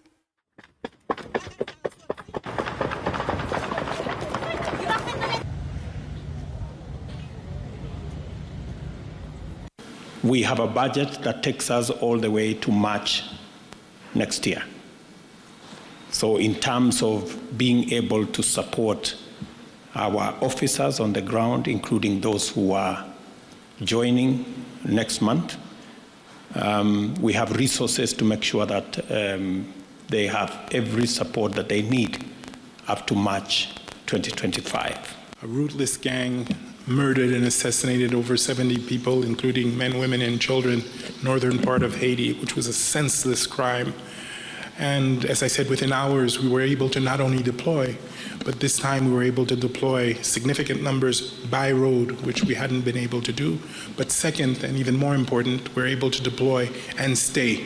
So this is no longer a reactive, temporary mission. It has become a mission to the end to make sure that we can actually regain a level of safety that's acceptable in the region. Now, there's still a lot going on, and I don't want to by any means describe this as being done or easy, but the work is being done house by house, neighborhood by neighborhood, to ensure that these people, the people of the Artemonite region, can once and for all Now, the Cabinet Secretary for Education, Julius Ogamba, has dismissed reports regarding some secondary schools not receiving this year's funding and stating that the funds have already been allocated to secondary schools and equally technical institutions. He was speaking today at an event focused on improving TVET at the National Technical Training College in Meru. And Ogamba noted that the government has made progress in the construction of 16,000 classrooms, that is for grade 9 students, achieving 68% of the target. He also assured stakeholders in the education sector of solid plans, that is for the upcoming year.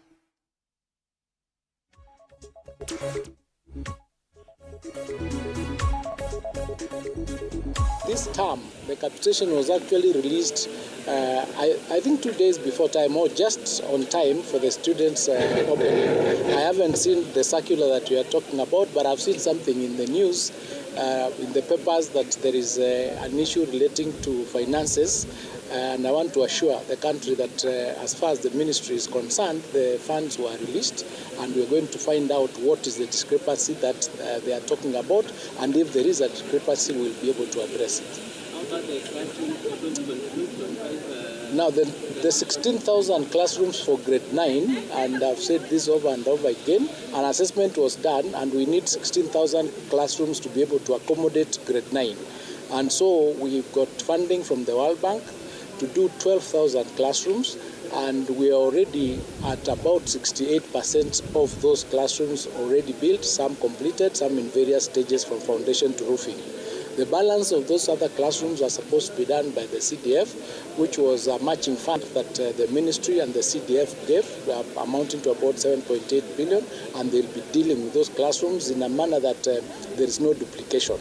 Where the CDF will do a classroom, then the ministry will do the next school, so that there's no duplication. And we believe and trust, and we are sure that come January, we'll have completed, because they are scheduled to be completed in December. So we are on time to complete that, so that students will have their classrooms.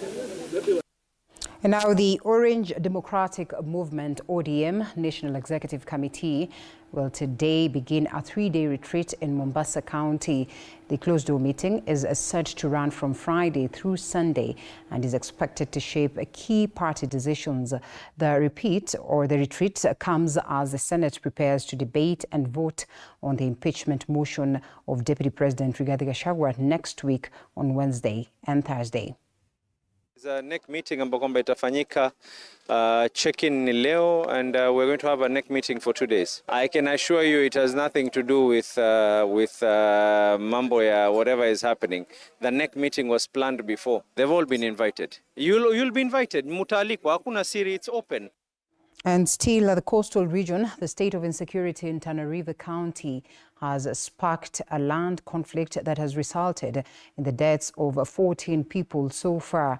As such, the Garsen Member of Parliament, Ali Wario, has called on the local community to live in peace, emphasizing that ethnic and tribal differences should not be used as reasons for division. The residents of Hurara in Tana River Delta, that is county, have urged both the national government and the county government to intervene wisely to resolve this conflict. And this call comes at a time when many communities need to unite to build a better living environment and development. Tunaomba wananchi wetu wa Tana River muishi kwa amani. Musigawanyike kwa minajili ya dini, minajili ya kikabila. Muishi kwa pamoja, ikuwe adui yetu ni njaa, adui yetu ni mambo ya elimu. Kwa hivyo sisi tusomeshe watoto wetu, tuachane mambo ya ukabila. Kule pande ya Tana North huko Bura watu wanakosana. Tunasema watu wetu waishi kwa amani, tupendane, tujenge nchi yetu. Lakini kama natuma kabila fulani endeni ushike upore watu, hiyo naona utaletea maafa nyingi sana. Mimi ombi yangu viongozi wetu wa Tana River, usibague watu, sisi yote Mwenyezi Mungu umetuleta pamoja hapa, tuumishe vizuri hii mambo ya kalasta, tuendeshe kiinjia sawa sawa. hiyo tu ndio inatuletea amani. Sisi kama jamii tunaoishi hapa, iwe mfugaji ama mkulima, sote tuwe na ushirikiano mzuri, tuwakanye watoto wetu. Wale watoto wa mkulima waache kuchukua sheria mikononi, na wale watoto wa mfugaji nao waache kudharau mali ya mwingine, kwa sababu ndio chanzo cha mizozo. And elsewhere, tensions flared outside the Mbita law courts on Friday after Dinesh Okinyi, the father of 12-year-old Kennedy Onyango, vehemently disagreed with a court ruling regarding his son's burial. The boy had been shot dead during anti-government protests in Nairobi, that is in July. Following the ruling, police were forced to lob tear gas canisters, that is to disperse family members who attempted to forcefully access the court's registry. And now the court's principal magistrate, Martha Agutu, ordered that the body of Kennedy Onyango be handed over to his mother, Jacinta Onyango, for burial.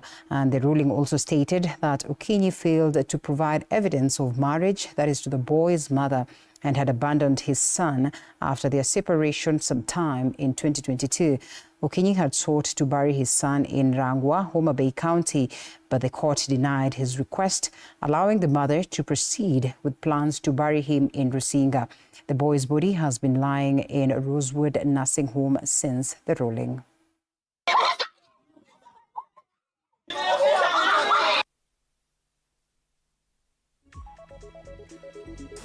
In this case, besides the fact that given the father and his family's treatment of the deceased, he is not deserving of the right to bury the deceased remains. Similarly, in this case, from the conduct of the deceased, it is evident that he neglected his children. He deserted the deceased in his lifetime, even though he was the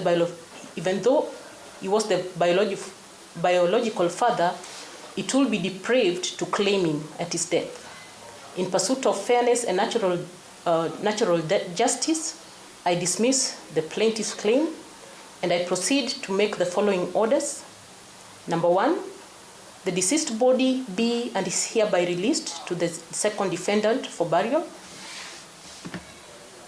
Number two, the second defendant shall coordinate with the plaintiff in making the funeral preparations of the deceased persons. Number three, members of the deceased family shall be at liberty to participate in the funeral arrangements and the burial of the deceased herein. And lastly, this being a dispute pitting biological parents of the deceased, each party is to bear his or her own costs.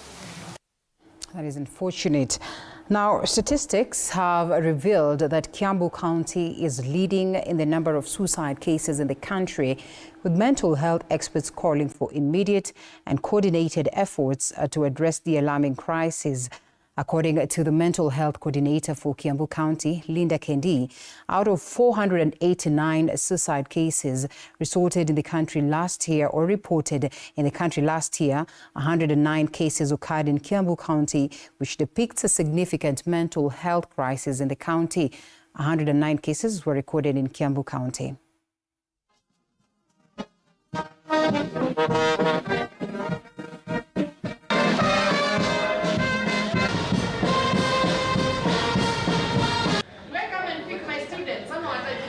Statistics that were recorded around the month of July, it was recorded that we had 489 cases of suicide, and in Kiambu County we had 109 cases out of the 489 cases of suicide reported throughout the country. So that one tells you the state at which we are as a county, and that is why we have to mobilize and collaborate with the mindful institutions so that our people are sensitized on mental health matters. All right, youth in Kisumu County are on cloud 9 at Kisumu National Polytechnic following Cape Media's team courtesy of Cooperative Bank Campus Wave Tour that aims to mentor, that is the youth from the age of 18 to 35, to create a financial-wise future by registering on the Year App, and of course an application that will enable them to access a variety of banking money, that is transfers and payment services. We are now joined by live, that is by Bansi Kimu, that is for more updates in relation to what is on the ground. Kimuyu, if you can hear me.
technology. Leo umejibamba?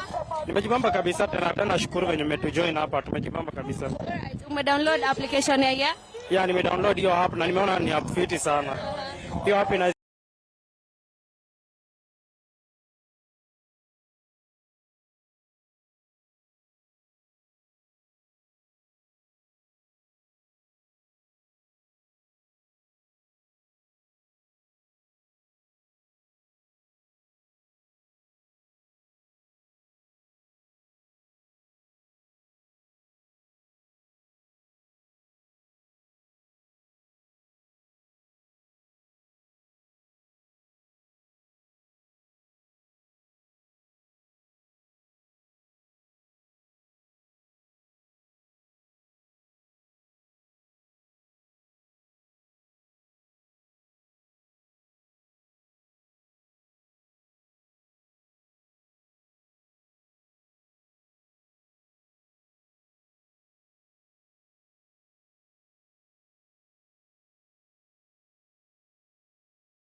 Be happening right here in Kisumu at the Kisumu National Polytechnic. Thank you. Awesomeness indeed, Bansi there. Of course, no better way to farm up your future plans, you know, as you get to enjoy the best of moments, having fun and all that. All the best to the students as they make that crucial and important move of shaping their future. And of course, as earlier mentioned, TV47 continues, that is to broadcast the 26th Safari Sevens rugby tournament. And we now get back to it for the rugby lovers. And basically, those of us who love a bit of sports, the action is still on right here on TV47. And therefore, I leave you with that as we close it on News Now. My name is Linda Alela.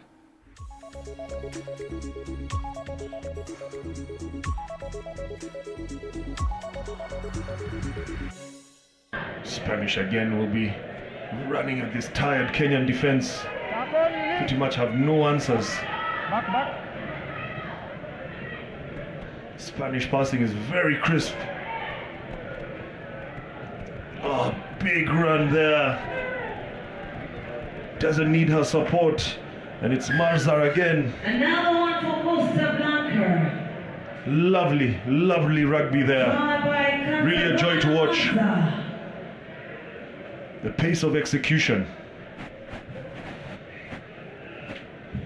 The Kenyan Cubs just have no answer.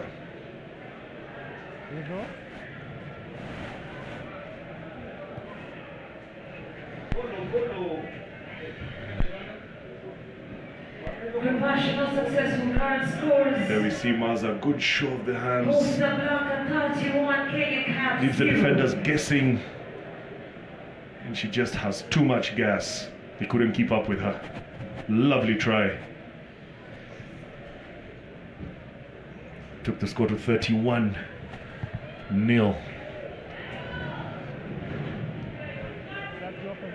Another restart gone bad for the Spanish.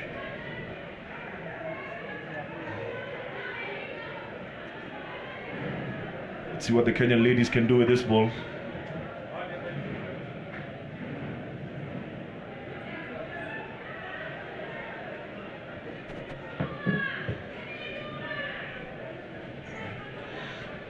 Vista restarts it. Big run there. The Spanish defense holds strong. Really aggressive at the rocks. And they turn over the ball. The Kenyan defense in trouble again. First one, you have the turnover. This time, the referee is not happy. Here. Spanish infringement. The Kenyans go quickly. Swing the ball down to the left. Just can't keep the ball in hand. Referee says it's off the foot. Play on. You have the turnover. Play on. And it's a turnover. Got isolated. Spanish on the counter attack. That pass goes forward.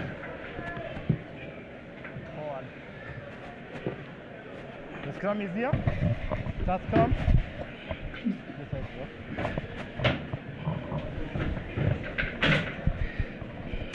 So a scrum feed here for the Kenyan Cubs. Clutch!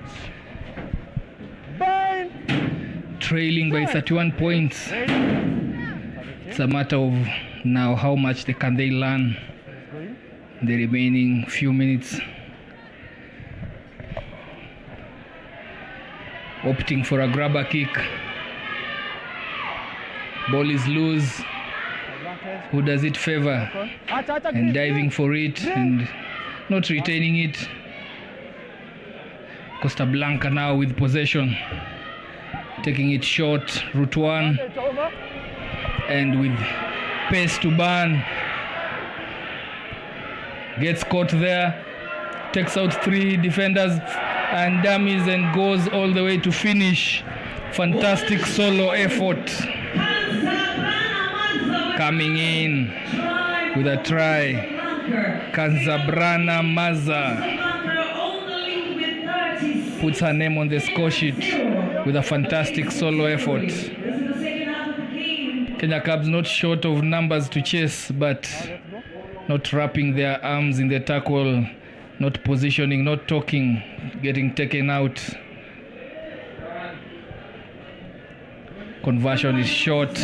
Even as we look at that replay, takes out the first defender by pace. An attempted tackle does not happen, and then just steps in. Putting the shoulder in is not an option there, and just finds themselves over chasing and conceding that one. Requires a lot of fitness, a lot of consciousness of where you are to execute and finish that run. Restart, ball high in the air. And yeah, that's what happens when you put the ball high in the sky. A bit of panic buttons there.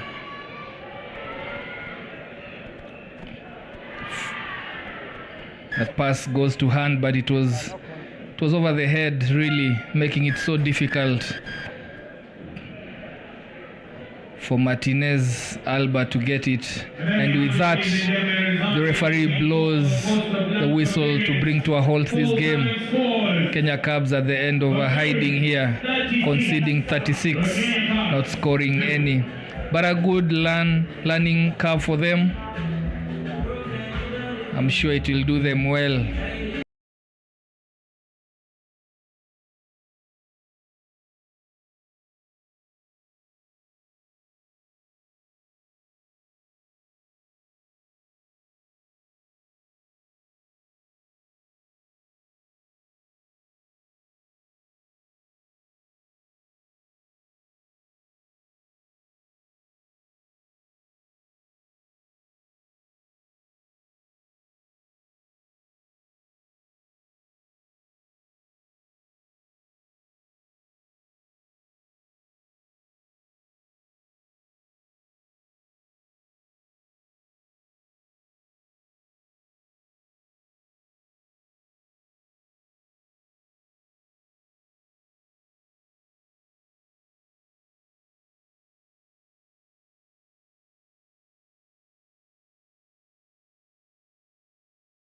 Matches for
It's an invitation only. They go around scouting for players whom they will like to invite to participate and don the previously samurai colors, now the Shogun colors. And it's an honor for any player who is invited and gets selected. Being coached today by the club chairman, Mike Friday. We all remember him very well for the years he spent with our Shujaa team, and is very passionate about rugby. Always travels with the Samurai and now the Shoguns team. Restart there, a clean catch and just a bit of loose ball there that is knocked on, and the Wailers get an opportunity to have a feel of the ball as they attack. This should be an interesting match.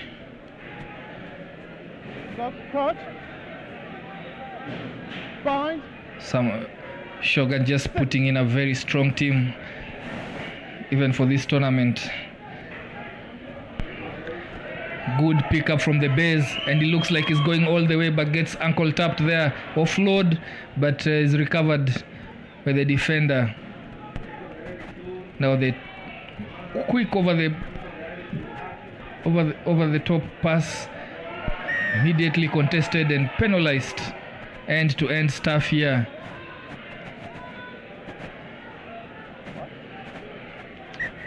The referee calls it to a halt. From the ensuing penalty, they decide to go for the scrum down.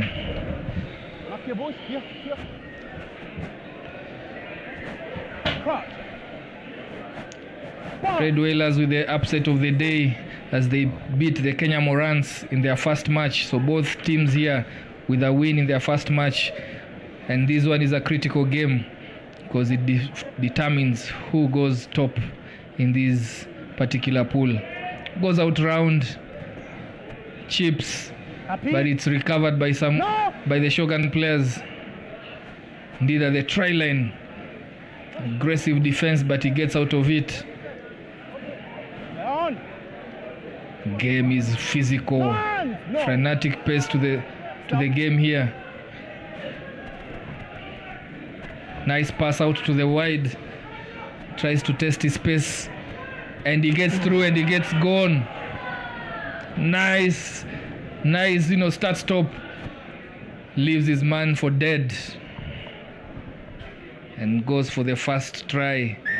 Van Gien. Oh wow, he really had no business scoring that one.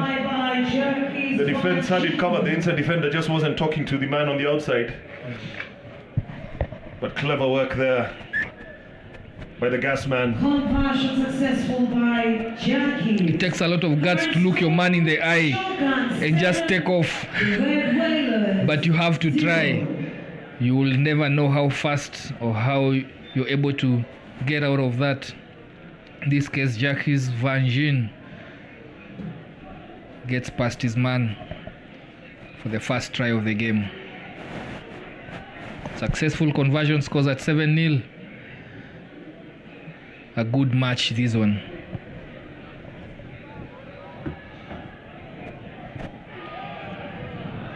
Oh wow, no communication. Who's going for the ball, who takes what? And just as the doctor orders, Shogun put the Red Wailers to the swords with a restart.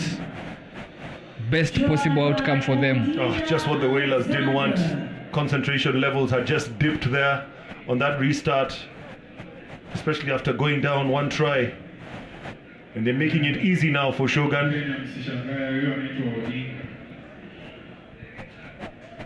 Conversion from outside is unsuccessful. Yeah. Odinga Alexandre, a familiar name in the local scenes, but he's not from here. Scores that for Shogun to stretch their lead to 12-0. Really a gift of a try. Another restart. Yeah. Gone wrong. We've seen quite a lot of those today. The kicker's just not judging. And there's no wind, no nothing. So just an issue of how to judge how much to put.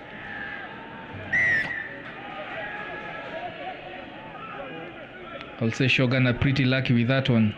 Yeah, Went off his feet, yes. Backward still. Check on out, let go. Step. Yep, no play on. Shogun team being very clever with the ball, playing out of contact. Yeah, Van Gien really a tricky customer. Just mistakes all over. Not beaten because of a poor defensive structure, but just communication. And in that case, how did he get through? Yeah, they can't. The whistle can't go sooner for halftime for the Wailers. They just need to regroup. They've looked like they've lost it since they conceded that first try. Gilev Nikolai stretching Shogun's lead to 17 and now 19 with a successful conversion. Wailers not having the ball, not having territory, not talking in defense, just a catalogue of errors. They'll be wanting to get some points on the board before the hooter and just try and not lose grip of this game completely.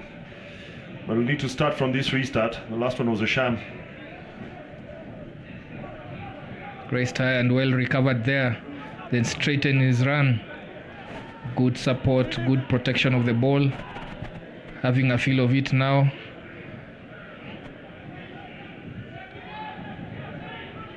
His patience is important here, and no kicking of that ball.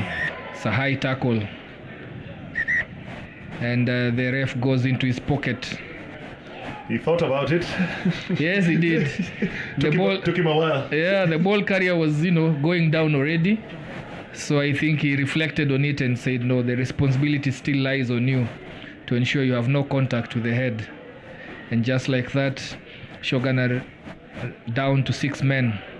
The yellow card to Bozal Angel. Wailers now must take advantage of this, get 5 or 7 points on the board, going to the halftime break.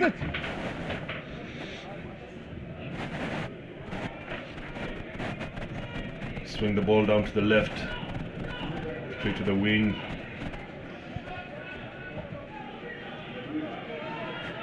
Yeah, they have to recycle faster here.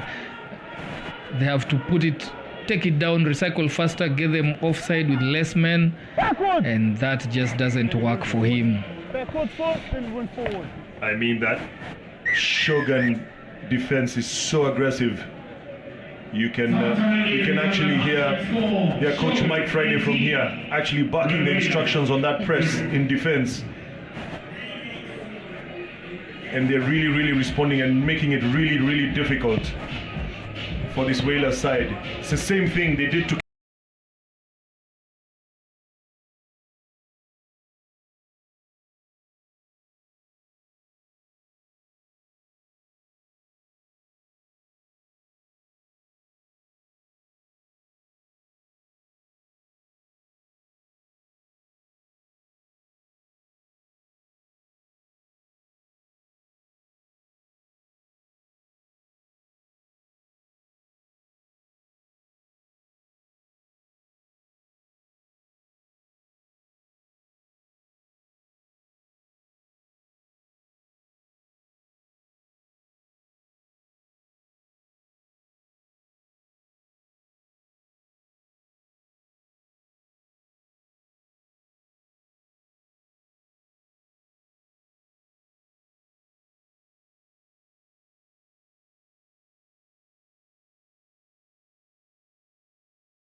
Proceeds here, and Wailers not really getting into the game. The Red Wailers. Second half of the game. Halftime score was 19 for Shogun and the Red Wailers 0. This action is happening right here at the Machakos Stadium in Master Town, the 25th edition of the Safari Sevens, year 2024. Nice high kickoff into the Wailers 22. And a straight tough carry. Retains the ball though. They now look to sharpen and attack out wide. But that ball drifting onto his face with the sun, just making it harder for him to see it. Second back. Again, when we're talking about that defense, just all over in their faces, forcing them backwards, forcing those errors. And now they get the ball with a chance to attack 5 meters out. You can almost tell what's coming. Yes, indeed. Indeed. And, just warning signs for Wailers here. They should be the first to score. However, they're on the wrong side of the pitch. Even as they make quite a number, triple substitution here for the Wailers. 3 players coming on. Banyueke Kennedy amongst them, and also Lang Philemon, together with his compatriot Shisia Frederick. Is there a look at back? Okay. Turn back on. It's for no reason Bind. that Shogun are quite feared here. They have done much, attacking the left side, and such a walk-in try. Set piece move from the base of the scrum.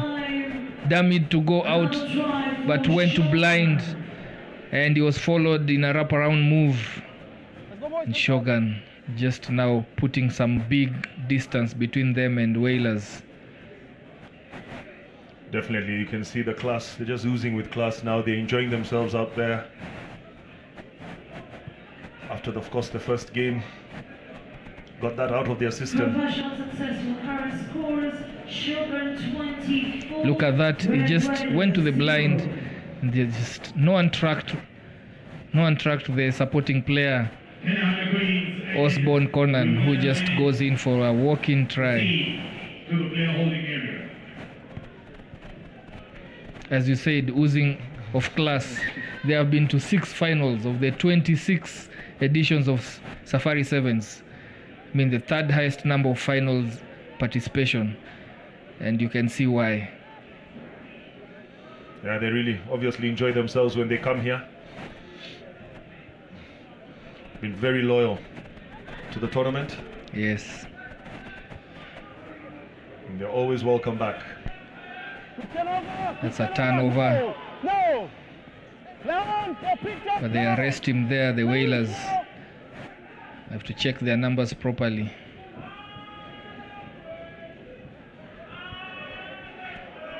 Giving the Shogun players a lot of time on the ball, and that's why they're able to decide what to do. The other side of the matters, whenever Wailers have the ball, they are swamped, can't think, can't do anything.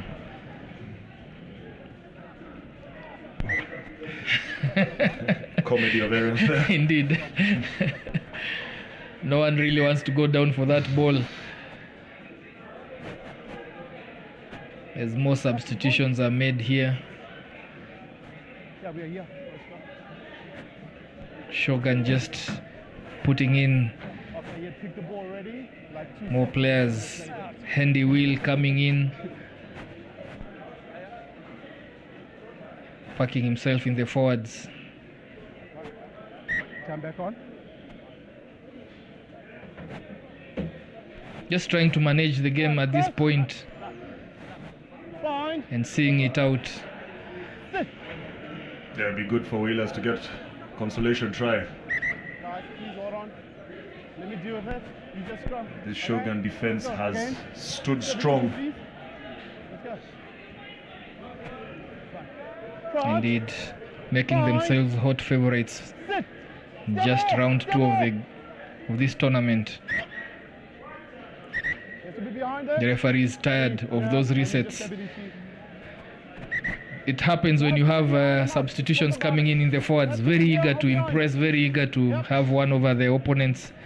Two successive resets and the ref says no. Oh.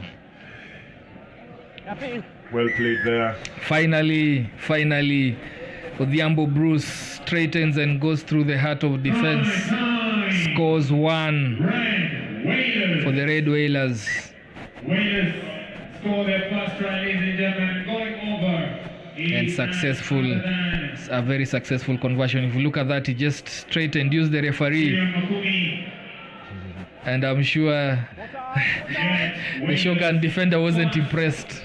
Yeah, good use of the referee, very clever. Put his head down, saw the gap, backed himself up, and scored the try. They finally get onto the board. 24-7, and Shogun just letting Wailers back into the game, albeit just quite late. And quick play here, this should be another one. Hutu. Wow. Wow. What is going on? Was that a case of blood rushing to the head? Indeed it was, because I mean he literally saw somebody there and there was no one there. Oh, he really messed up a good try there. A good chance for them to, tighten this gap, even if they were not going to win it. Just closes the gap and just builds some confidence in the team. Yes.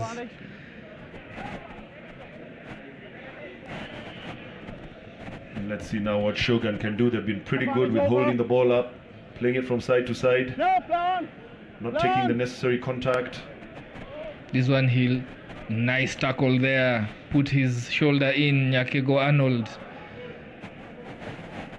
This should be a turnover. Indeed it is.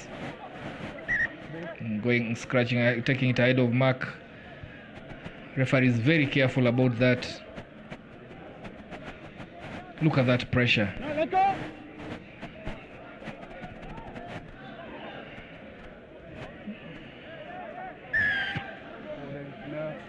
He's not a tacker. Wailers not doing themselves any favors in the contact area. Too slow. The supporting play is too slow to arrive. And it was contested and turned over. I love the way Shogun just have some aggressive runs. Even if you tackle them, they get over the gain line. And just puts all the defenders offside. What a fantastic passing there. Brilliant rugby. That's some globe-trotting stuff. Brilliant rugby. As I said, they are enjoying themselves out there. Yeah. Final game of the day. The win is in the bag. Very confident play there, passing off the back of his hand.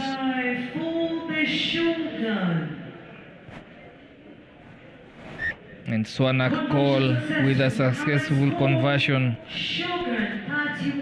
adding 2 points to that. Red Wailers getting a proper thrashing here, and it's in no contest who is the favorite in this pool. 31-7 the scoreline,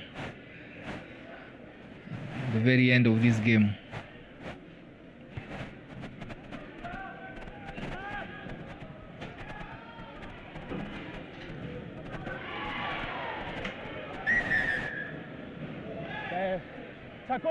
They're pushing the player who had no ball, akin to just tackling player without a ball.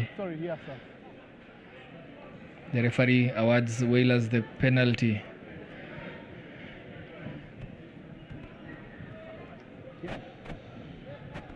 Again, just moving the ball side to side, not really making that defense work. So it's so easy for Shogun to get across. Indeed, and also isolating himself, making it hard for the supporting player to arrive. And this will definitely be the end of this one. Trying to milk a decision from the referee by putting his knees down, but he wasn't the ball carrier. And it was a maul called. ball not getting out, and Wailers have run out of time. Yeah, good show by the Shogun.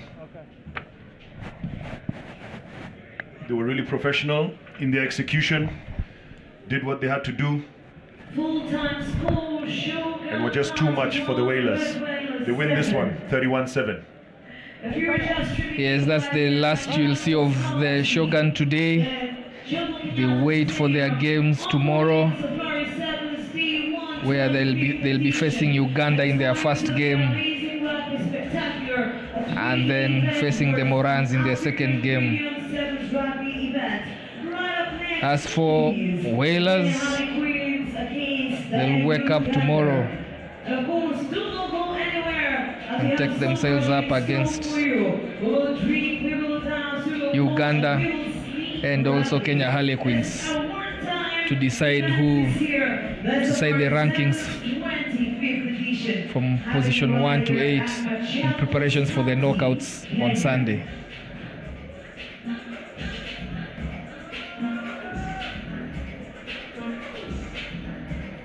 Next game coming through is Kenya Harlequins taking on Uganda. Another must-win.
Welcome to all our viewers from Uganda.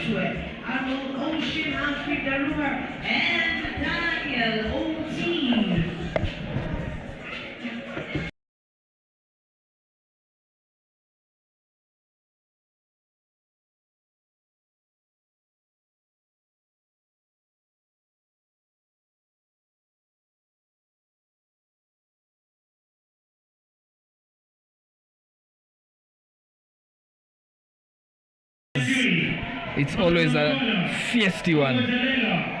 The rivalry on and off the pitch is just fantastic. But matters back onto the pitch. Uganda to get us started against the Sport Pesa Kenya 7 Series champions, Kenya Harlequins. Uganda pretty much bringing a development side. None of these players was here last year, and 7 are actually making their debut at the international level.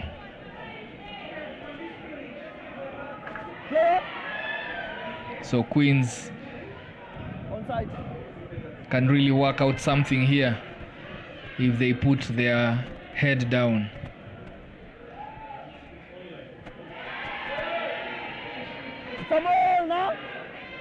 Aggression shown right there in that contact, almost spinning him into the air, and Harlequins benefit from that maul. Harlequins started strongly in their first match, but just drifted off, made uncharacteristic errors, a lot of kicks, unnecessary kicks that didn't work. Let's see if they will change that narrative. That looks drifted forward, and indeed it was from... Spoke too soon, the mistakes have started. Nyang Leon just putting a ball that was visible to everyone as a forward pass. Putting themselves under pressure really, after such fantastic work in turning over that ball. Just one one forward pass that there was no pressure. Good put in there by Uganda and recovered. They take off, going for a switch move, cuts back right in. Support is there. They still go to the shorter side. Offload in the tackle, get the numbers out, and a rush defense there. Going for it and just keeping the ball alive. But he's arrested there. Aganya Weissman doing a lot of hard work in that phase of play, and is rewarded by that turnover.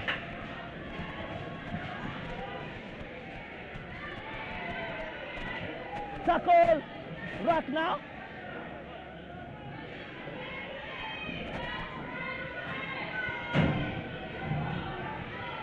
Good offload in the tackle. He's gaining strong carry there. And Mawala Emmanuel still going 10 meters plus. They can make use of a quick ball here. Steps in, goes out, looks to offload. Lucky with the ball. And they are off to the races. All the way, being chased down and hunted down. But scores Queen's first try of the game. Really good try there. Ryan Remke. Really good use of the ball. The wrap around, holding up the defender, offloading in contact, and finding the space there for Jan Remke, who just had too much gas for the Ugandans.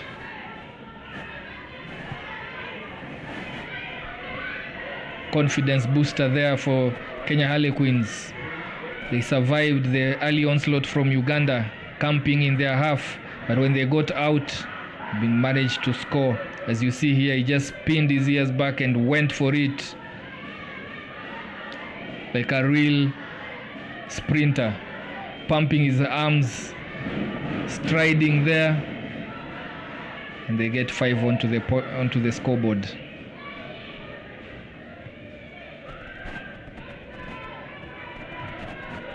Miscommunication by Uganda there, gifting Harlequins with the ball, but there was a knock on, and playing the ball on the ground, gets a yellow. He survives a yellow card, but penalty is given.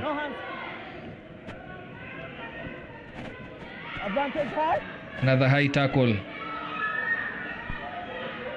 Strong carry there by Andrew Odhiambo. Steps back in, steps Lucky, steps the third one, beats 3 defenders, pins his ears, but he's mowed down by Nyang Leon. Proper contest there, the supporting players late in arriving. Davy Mwangi has the ball.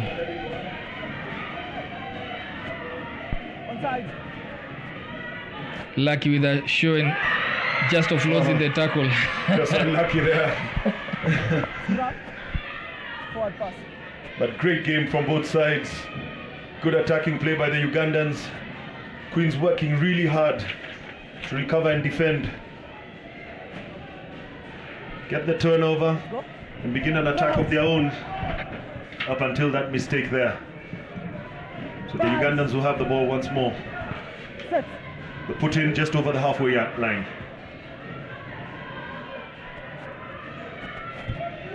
Spread it left this time.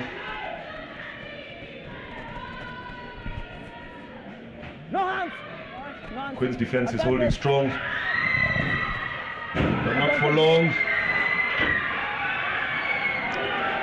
Good defense there at the end.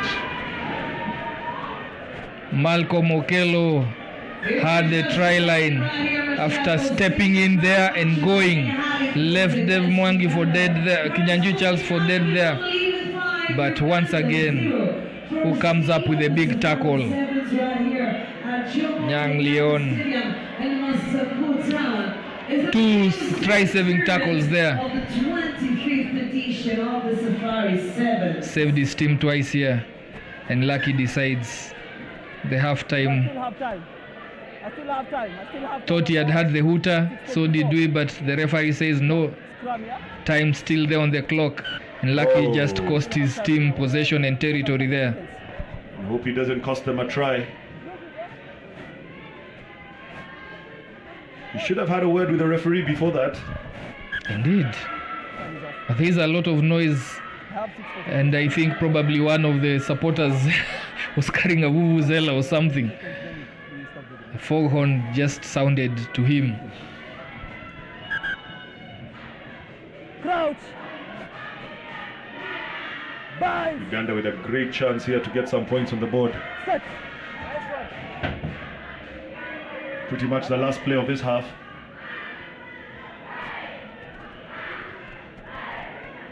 Swinging on the right again. Kadrim arrested there and turns. The ball is turned over. Kadrim with an unsuccessful carry. Leon just boots the ball to the area where there is no sweeper, and now it's who's faster than who. Oh, knock on by Uganda there. And now the game is actually over. So Harlequins survived that one. It's a close call, but still 7 more minutes to go in this very tight affair. Kenya Harlequins doing themselves good against Uganda's 7th team, leading end-to-end action there.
We are in Machakos.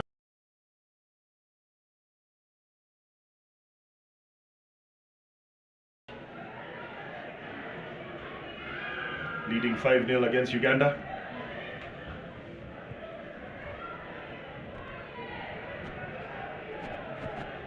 The Ugandans failed to get the ball, but the Quins knock on.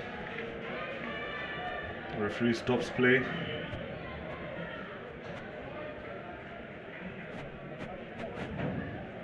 Uganda will get the put in just outside their 22. Binds.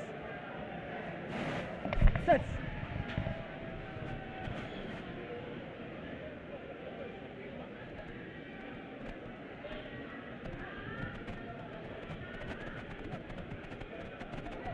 Shifting the ball to the right, not really going anywhere.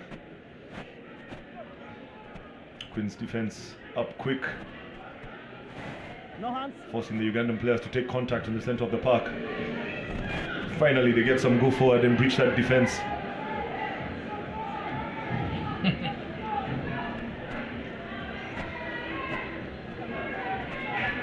No. No clear release. 10.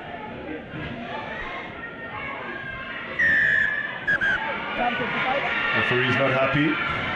Goes to his pocket.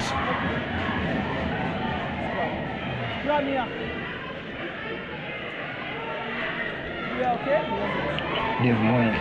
It's going to be a 6-man play for the Kenya. Dave Mwangi gets the yellow card.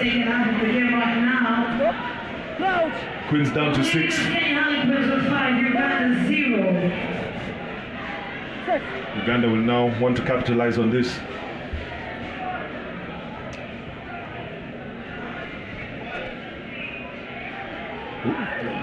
Big defense there, very clever. He knew that a man short, so he needed to rush it and make sure he made that tackle, and he did. Turnover Queens. Tackle! No hands. Onside. And that boot again. This time it looks good. Lucky with the chase. He gets the try. This time the kick works. Really? Yeah. Kyoko consulting with the assistant referee and they grant him the try. Good chase there by Lucky. And a good identification of space from Young Leon. Really has carried the team on his back this game, in this particular game. That was a good grabber kick. And having scored when there are only 6 men, I mean, that's a real morale booster.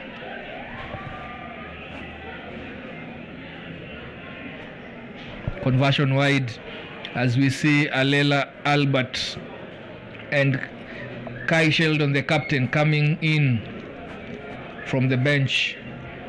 And Uganda now here have some work to do.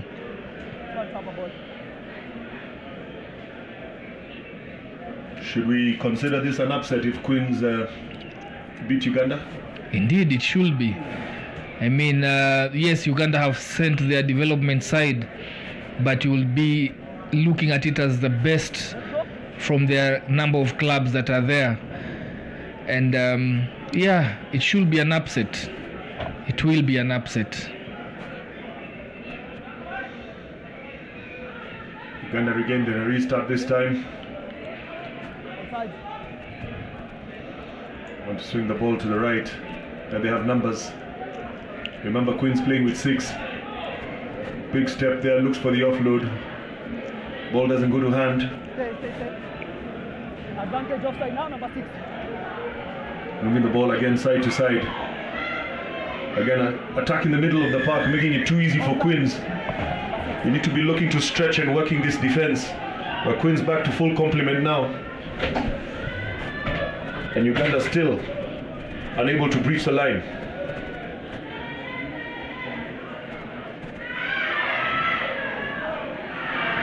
Uganda have to show some fight when they're carrying the ball, because you get the feel that yes, the ball should move, but the aggression in that contact area is not there, and therefore Harlequins are able just to, make it very difficult for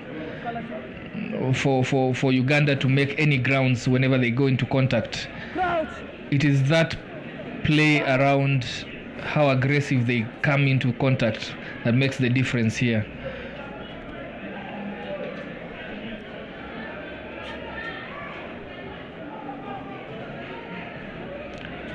Quick recycle there as Harlequins go to the left of the pitch here. Sheldon with a carry right at the middle. Properly retained. The world opts to go out still to the left side. And now they have the whole length of the pitch here. They've got numbers. If you only would offload. Wrong choice. Pumps, but still gives the ball to Dave Mwangi at the end. He's one tricky customer. Lanky but very strong and can leave you for dead. The ball cuts back in.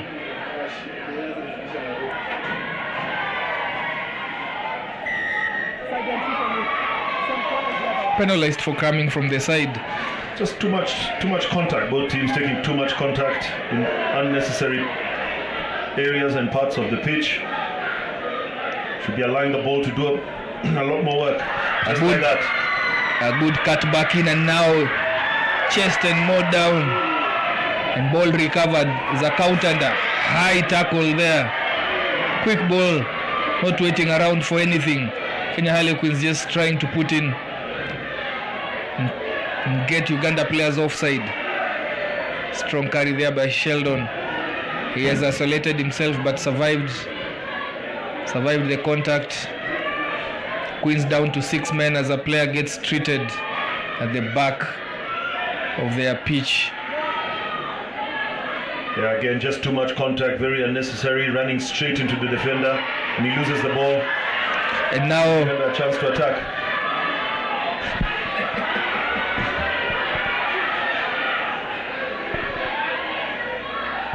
The crowd is quite animated. You might not hear it, but I mean, this is a real derby, and Uganda's not lacking, not short of supporters here. Steps 1, steps 2, and gets arrested there. Numbers here, if they can just straighten and offload.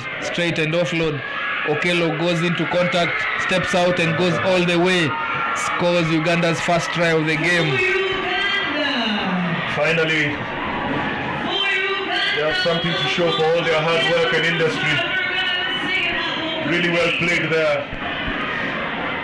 The Uganda ladies supporting their very own, quite excited, making the loudest noise here. Brilliant, bringing the roof down. We can hear them from the commentator's box. Yes. Malcolm Okello, I think I remember seeing him here during the Bates Cup back many years. He's really gone through the ladder to make it into the team here. Just brilliant use of the ball there. He's the first defender. Just had too much pace there for Lucky. Yeah, now this is a tight game. Well-deserved try.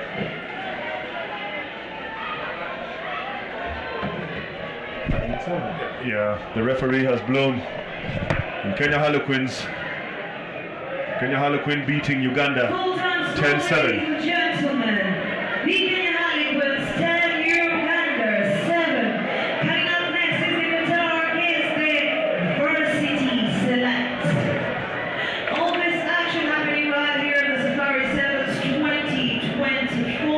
The 25th edition in Machakos Stadium, Machakos town. For the very first time, we bring you the thrill, the excitement, the love, and everything. The Kenya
just going flat out and just going all the way. Clinton Amukwachi, he just decided that I'm going for this one. That's how to do it. Clinton Amukwachi, we saw him score something similar in the first game. Yeah. And he starts off where he left off. Putting the Varsity Select side ahead, 5-0. Captain Owino as the extras, 7-0. Good start there by the Varsity side.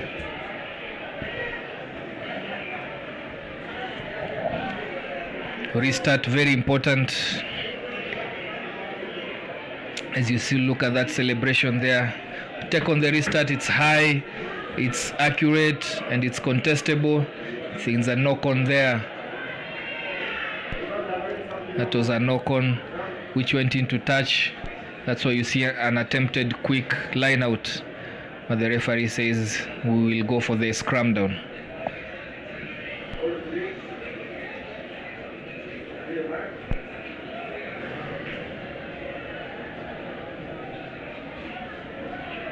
There's a knock on there by Patrick Emmanuel, gifting the Varsity Select with the possession. Coming to put it in, Derek Masese. He had a fantastic 7th circuit, earning him a call into the Varsity Select side. Set move there, slices in and goes, offloads back to Derek, but it's a knock on.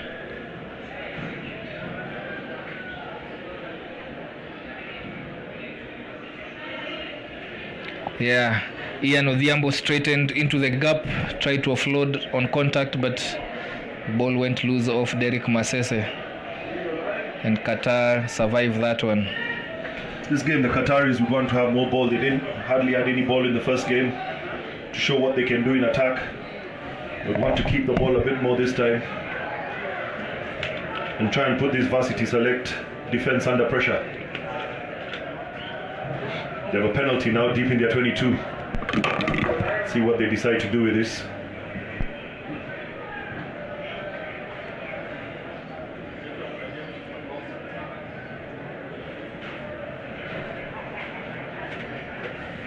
They opt to take the tap, attacking the left side.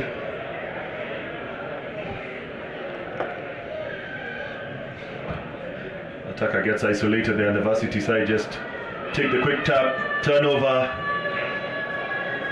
Masese. And Derek Masese scores the try. Second try for Varsity Select.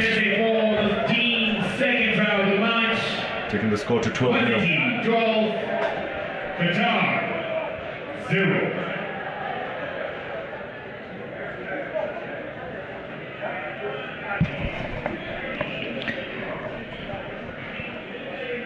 One more game to go for day one as we look towards Lions Rugby being hosted by Kenya Shujaa in the next match. As you see, Masese breaking there again to get the 5 points, and his captain rewarded him by adding the extras to take the score to 14-0.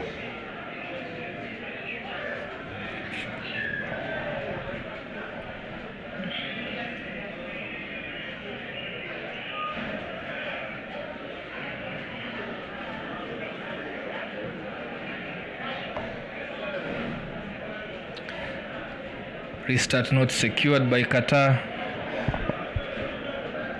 Don Dillon just watching that one go over his back, and no communication really. The man behind him should have called it and gone for it.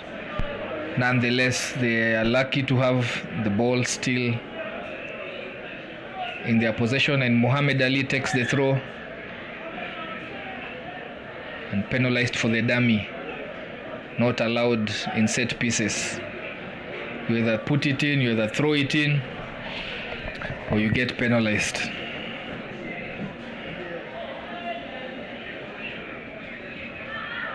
Again, they lose another chance to attack. And we'll need to now sit again and defend this very exciting Varsity Select side. We're enjoying their rugby out here. Indeed, and a quick dash to the left side here. The ref penalizes for illegal scrummaging. Tackler not rolling away, spotted by the referee and penalized again.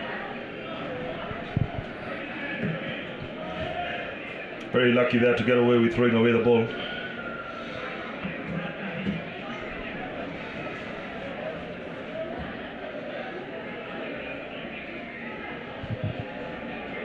Another scrum down, opted and selected by the Varsity side. A lot of discussions going on. Wonder what set move is being prepared here by Derek Masese, talking to his colleague there, Samuel Owino, and you can see what they were discussing. Ball out wide. Having brought in the defenders and opened up space out wide. Quick ball required here before it's turned over and they get out of it. Dummy sold there and Bot goes and looks for person to offload to. He wasn't held in the tackle and he goes over the whitewash to score Varsity side's third try of the game in the first half.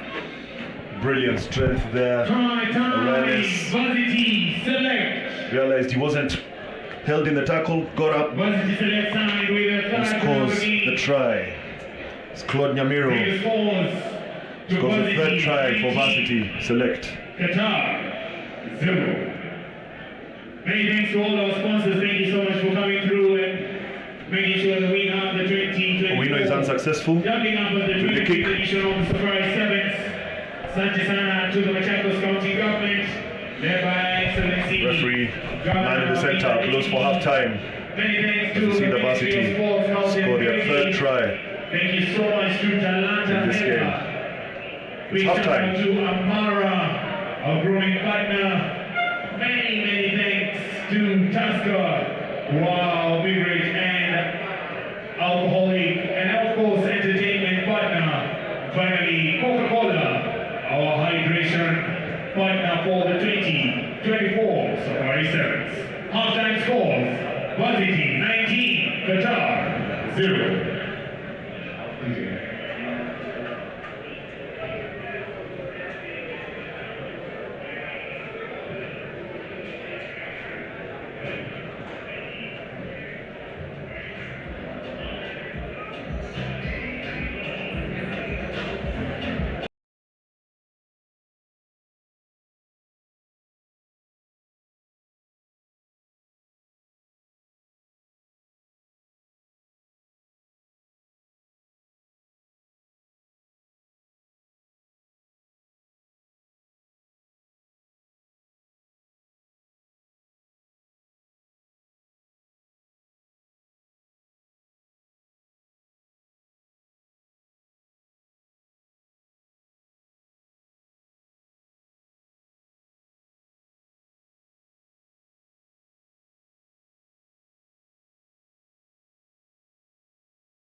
Varsity Select taking us off.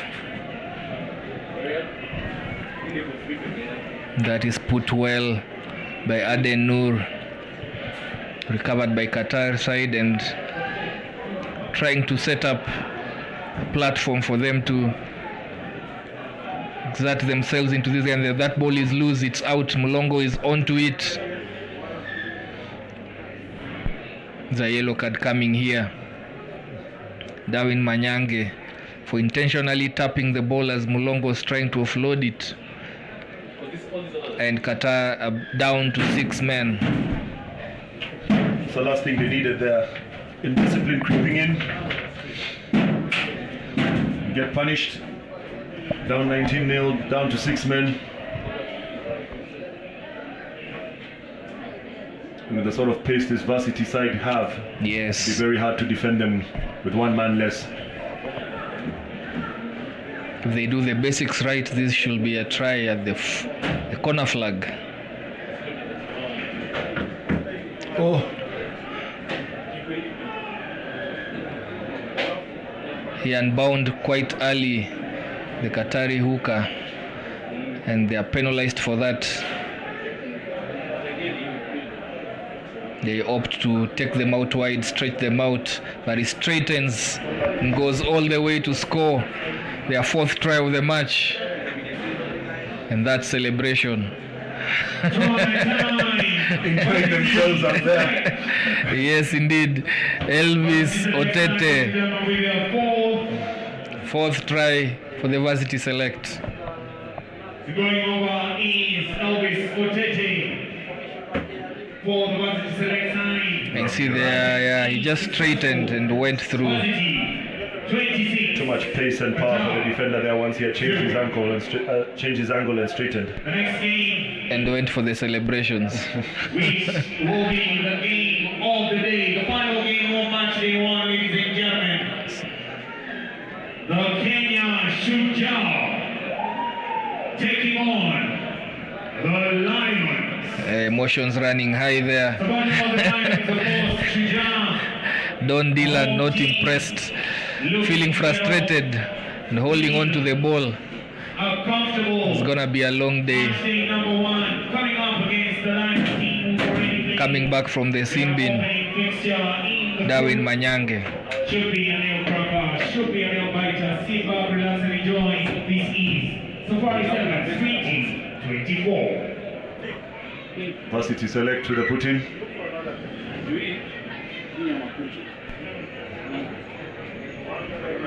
Cut back in, bringing the center in. Elvin Otete with a strong carry there.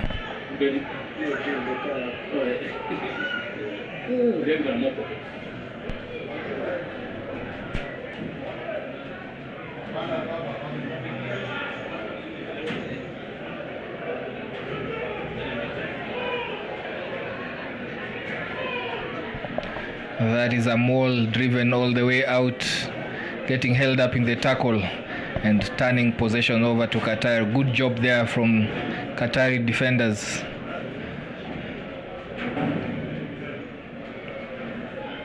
At this point for Qatar, it's a matter of what battles can we win. And in that one, they came out tops. Still yet to score a try 2 matches into their debut in the Safari Sevens 2024. Yes, and if they were to score one, they would need to run the whole length of the pitch. Opportunity here. How much pace does he have? Acres of space. And he's gone. And he steps back in, being urged by the crowd here.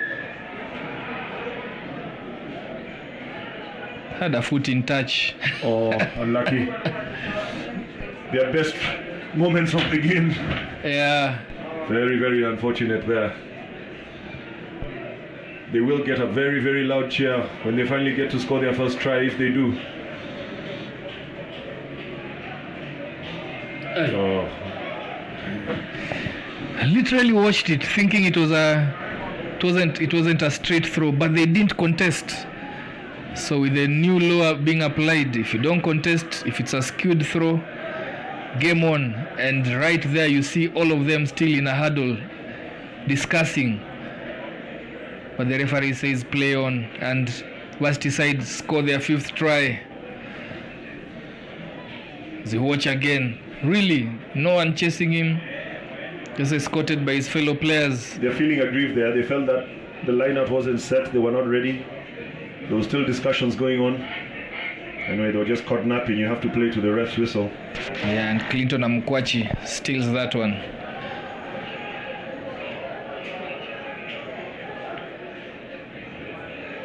Oh, avoids a heavy collision there. The referee still calls it for not releasing. Numbers here, 2-on-1. Clinton just straightens and puts it down with his third try of the game.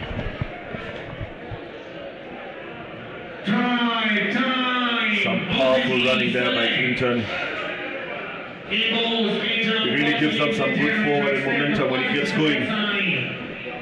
It will be crucial if they want to progress in this tournament tomorrow.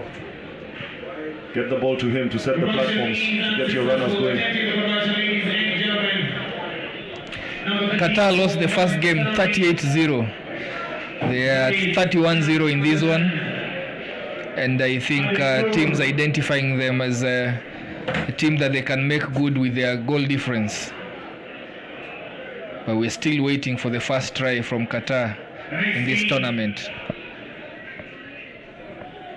Precasa award is to come the match day 2, ladies and gentlemen, just building up the excitement for the Safari Sevens 2024.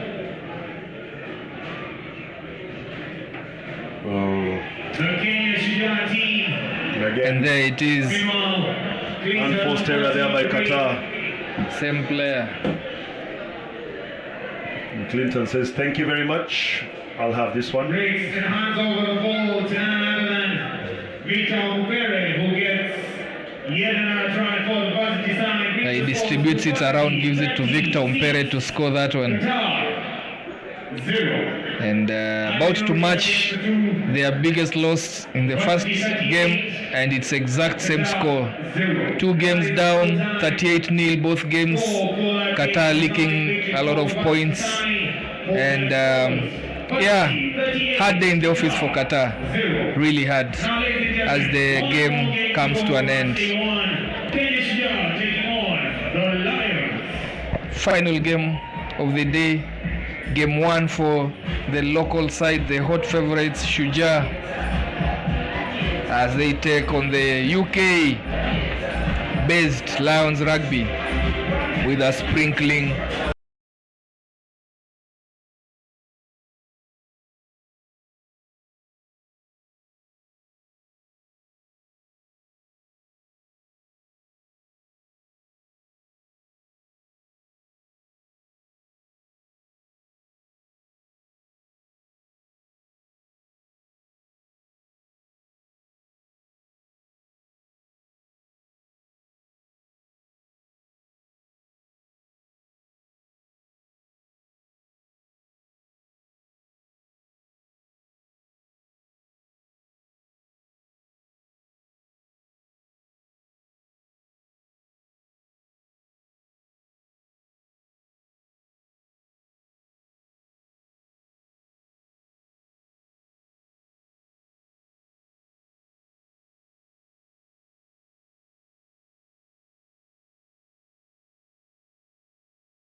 tournament. Lions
and go on the offensive immediately.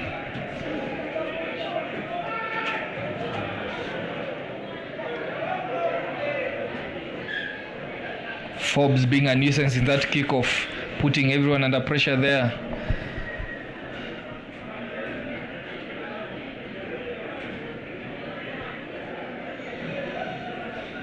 A lot like his namesake, DJ Forbes. Indeed. Was a nuisance. Oh yeah, he was.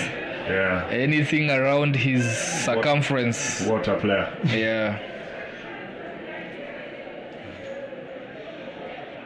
You get a chance to see Shujaa on the attack.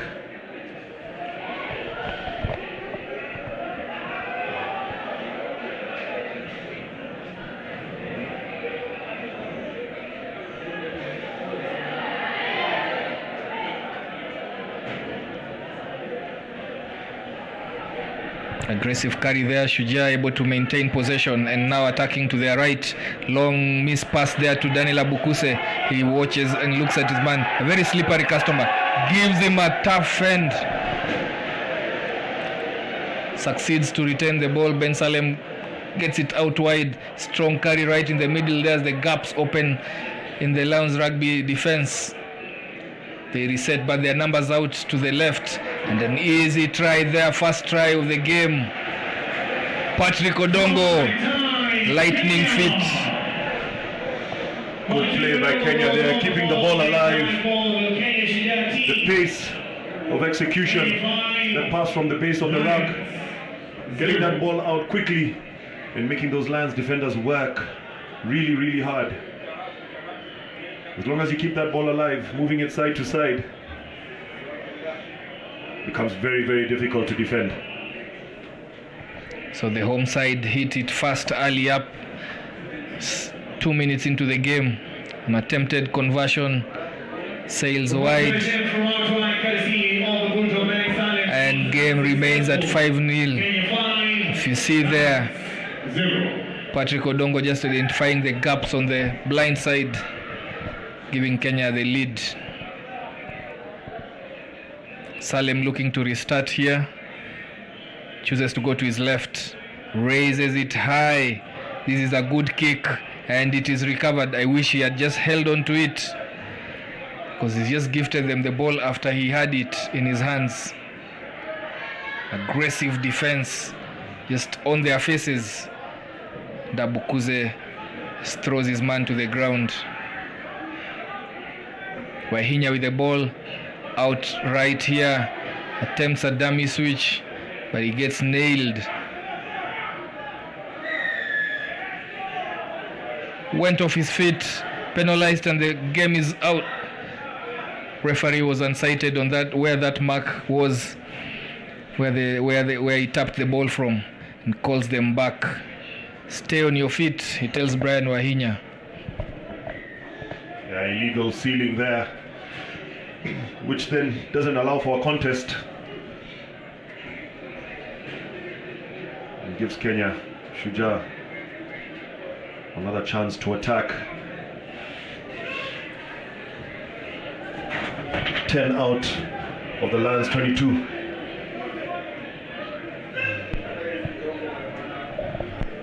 A lot of communication in the Kenyan back line as they look to put their set move out. Slips and falls, but still retain possession. Abukuse at the midfield there, cuts back in for Patrick Odongo, who steps in and offloads. And another try, the beckoning here for Kenya as he goes over to score. Second try for Kenya. Brian Mutua. Hard running by Kenyans into the defense line. Really good play there. 0. Again, just the execution, the passes. Odongo attracting two defenders, and then had the presence of mind to look for his inside runner. Mutua was there. Yeah. As we watch the replay, successful conversion by Ben Salem to bring the score to 14 up for Kenya. against Lions Rugby from the UK.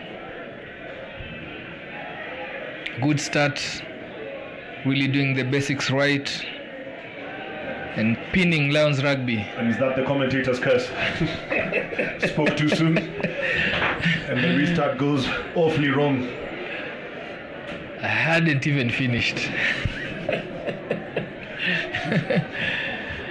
But yeah, Lions Rugby having a taste of the ball now and into Kenya's half.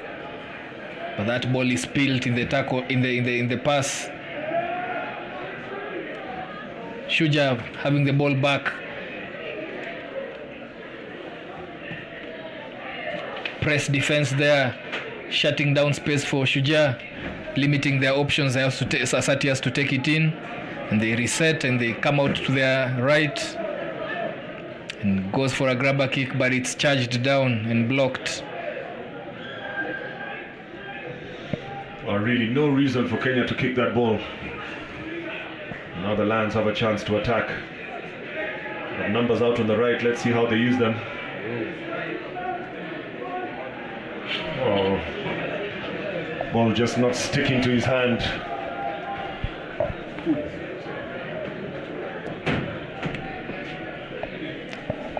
I gather and I reckon that's like his 5th knock-on today. He's literally not having a good day with ball in hand. The first game he had like 3 of them. This is the second one in this game, and yeah, he needs to have a word with himself.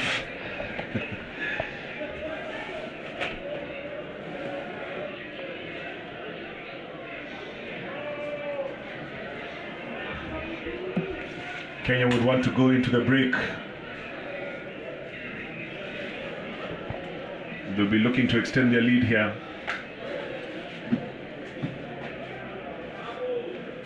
Out with the numbers on the left, playing from one end to the other, trying to open up, but he gets pickpocketed there, and the ball is turned over. Lions Rugby have it. They secure it. The ball is out wide, but it's a high tackle, and Wahinya is quick to tap it, isolates himself, brings it out wide, carries it, offloads it to Watkins. Watkins has a chance here, but Abukuse shuts down that space quickly, and they regroup going to their right. Forbes with the ball, takes it in, support late in getting there. This could be a penalty. Yes, holding on.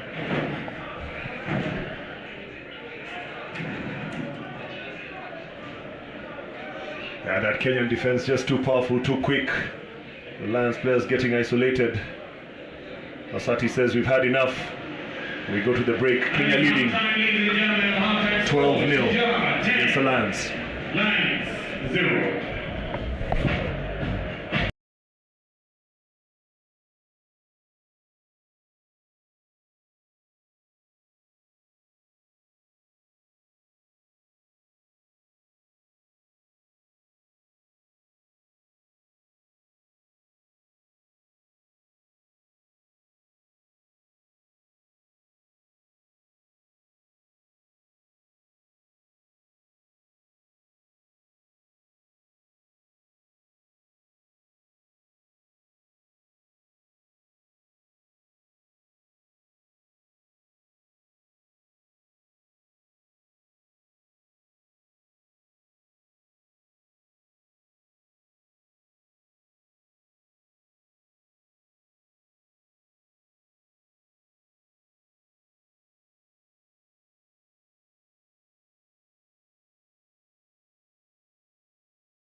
just in front of their try lines.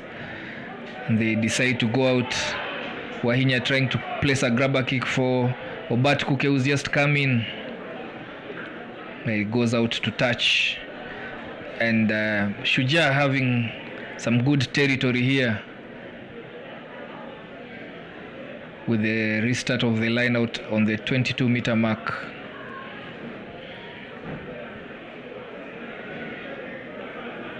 A controlled affair, this one from Shujaa.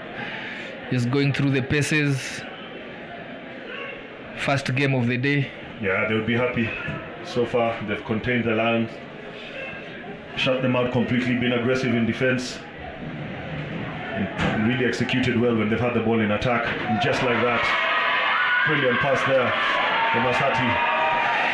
Abukuse coming in on a short line as Ben Salem went out wide, causing confusion in the defensive ranks of Lions Rugby. And this man who slithers through, he doesn't have a sidestep, he always slithers, just goes all the way to the try line. Great try there. That's a move straight from the training ground. As you see, Asati held the ball well till the last moment. Nabukuse was strong enough. That close to the line, you're not stopping him. Yeah, he rode through the tackle from Obat Kuke, a very strong guy indeed. And that is ahead of kicker. Another restart goes wrong. Truly unforced error, ahead of kicker. So Kapeta taking matters into his own hands. It's had a very quiet game. Really. Very quiet, but some show of pace, turn of pace, real pace down that wing, out of nothing. Yeah, as soon as they've gotten Carpet on the ball, he creates stuff. Yeah, and grip on Alex. Yeah, and made the space out. Yeah, it was like a lull. There was a lull in the Shujaa's defense, and Gribon Alex just takes off the touchline there and scores, registering for the first try for Lions Rugby. As Capeta lines up a conversion, which sails through. What a kick from right at the touchline. Look at that offload, and he just turns on the afterburners and leaves Brian Mutua for dead there. Really good try there. The timeout as Brian Mutua exits the pitch. He's done his bit of job, and that last contribution there signaling the bench to give him a rest. Good take at the restart there by Shujaa, and the ref penalizes Forbes for overreaching, being a nuisance, but illegally so in this case. Still advantage for Shujaa. Hazoro takes off and just looks for an offload. It's not coming and continues pumping. Goes over 60 meters made by King George, as is known. Time for sober minds as Daniel Tabu also calls in the switch. And the bench being active, coming in from the bench. Players putting up their hands. That is William Mwanji. Storming run, coming in for the switch play, just goes all the way. Really good run there by George Oro. He started it all, dragging all the defenders, looking for the offload. And finally,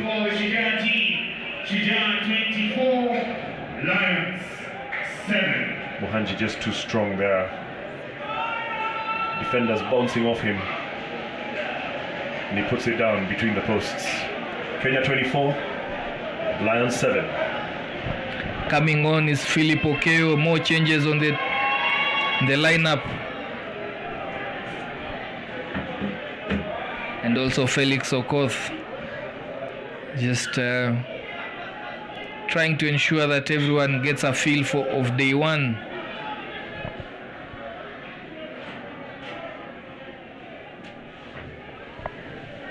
Brian Mutugi also coming in, and the whole bench being utilized here now. Carpenter just taking it this way and that way, and numbers there, danger times for Kenya. Good aggressive counteract, but they lose out on that one. Just punches through the defense there. No clear release. Yes, George didn't release clearly. Gets penalized for that. Obat Kuke with a strong carry takes matters into his own hands. This man can go all the way. Watkins just takes the right decision there, plays it out wide. The try scorer for Lions Rugby. Very diminutive player, but very strong. Just forcing the pass there. Just a little too hard for Jacob Oje, who was coming in on the angle and knocked it on.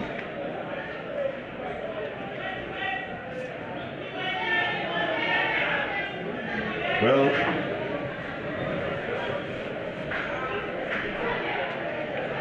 Kenya have just been a different class today, really played well. We're hoping that they can keep up that momentum in execution when it matters tomorrow. Yeah, they have more games to play tomorrow. Just one more game than most of the teams today.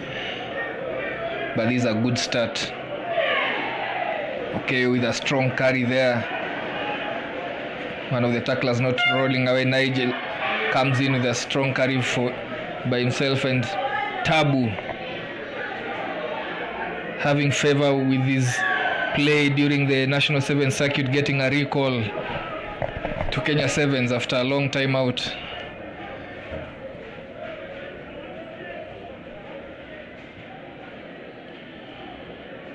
Asati, the co-captain, calls for a scrum down.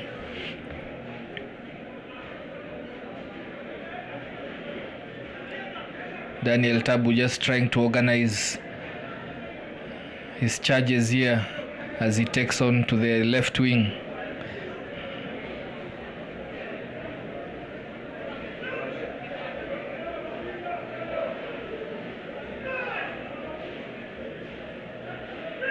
It's like a game of chess, this one. Oh. Referee's not happy. It's happened quite a lot today. The players are just not paying attention to that mark. No, they are not. That is a guy with wheels. We saw what he did in the first half as he scored his try. Jacob Oje late to arrive in the rack, and it's contested and turned over. And support is there if he can use them. Daniel Tabu winding down the ears, and he gets caught. The old Daniel Tabu. His first times he donned that shirt, he was quite fast, electrifying pace. Today he's been caught, signaling the change of times. But good offload there by Jacob Oje, and Watkins here goes all the way, scores second try for Lions Rugby. Wow, those were meant-to-end stuff there. All the hard work in defense paid off for the Lions there. So they scored their second try, but it wouldn't be enough. 24, Lions 12.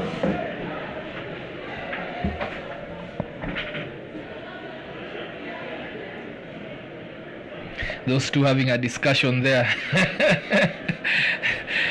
I mean, there's some tired bodies out there. Yeah. They just want to get over and done with it. Yeah, and you can see players already just trying to drift off the pitch here before the conversion is taken.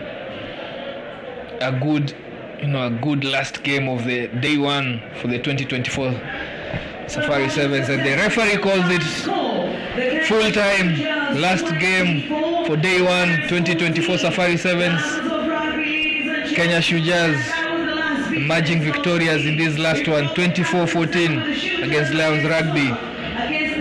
The whole slate of matches lined up for you tomorrow, starting early in the morning with the ladies category rugby. We'll have the Kenya Lionesses, Kenya Cubs featuring in those ones, even as we look to the days progressing. It's tomorrow that we'll know the ranking from the position 1 all the way to 10 as we look to getting the pairing for the knockout rugby that will be seen on Sunday. Cadoville. Yeah, it's been a great day. Thanks for joining us. We catch up tomorrow. That was the final game. Kenya Shujaa 26, Lions Rugby 14. We see you tomorrow and have a good evening. Good job. No, tomorrow.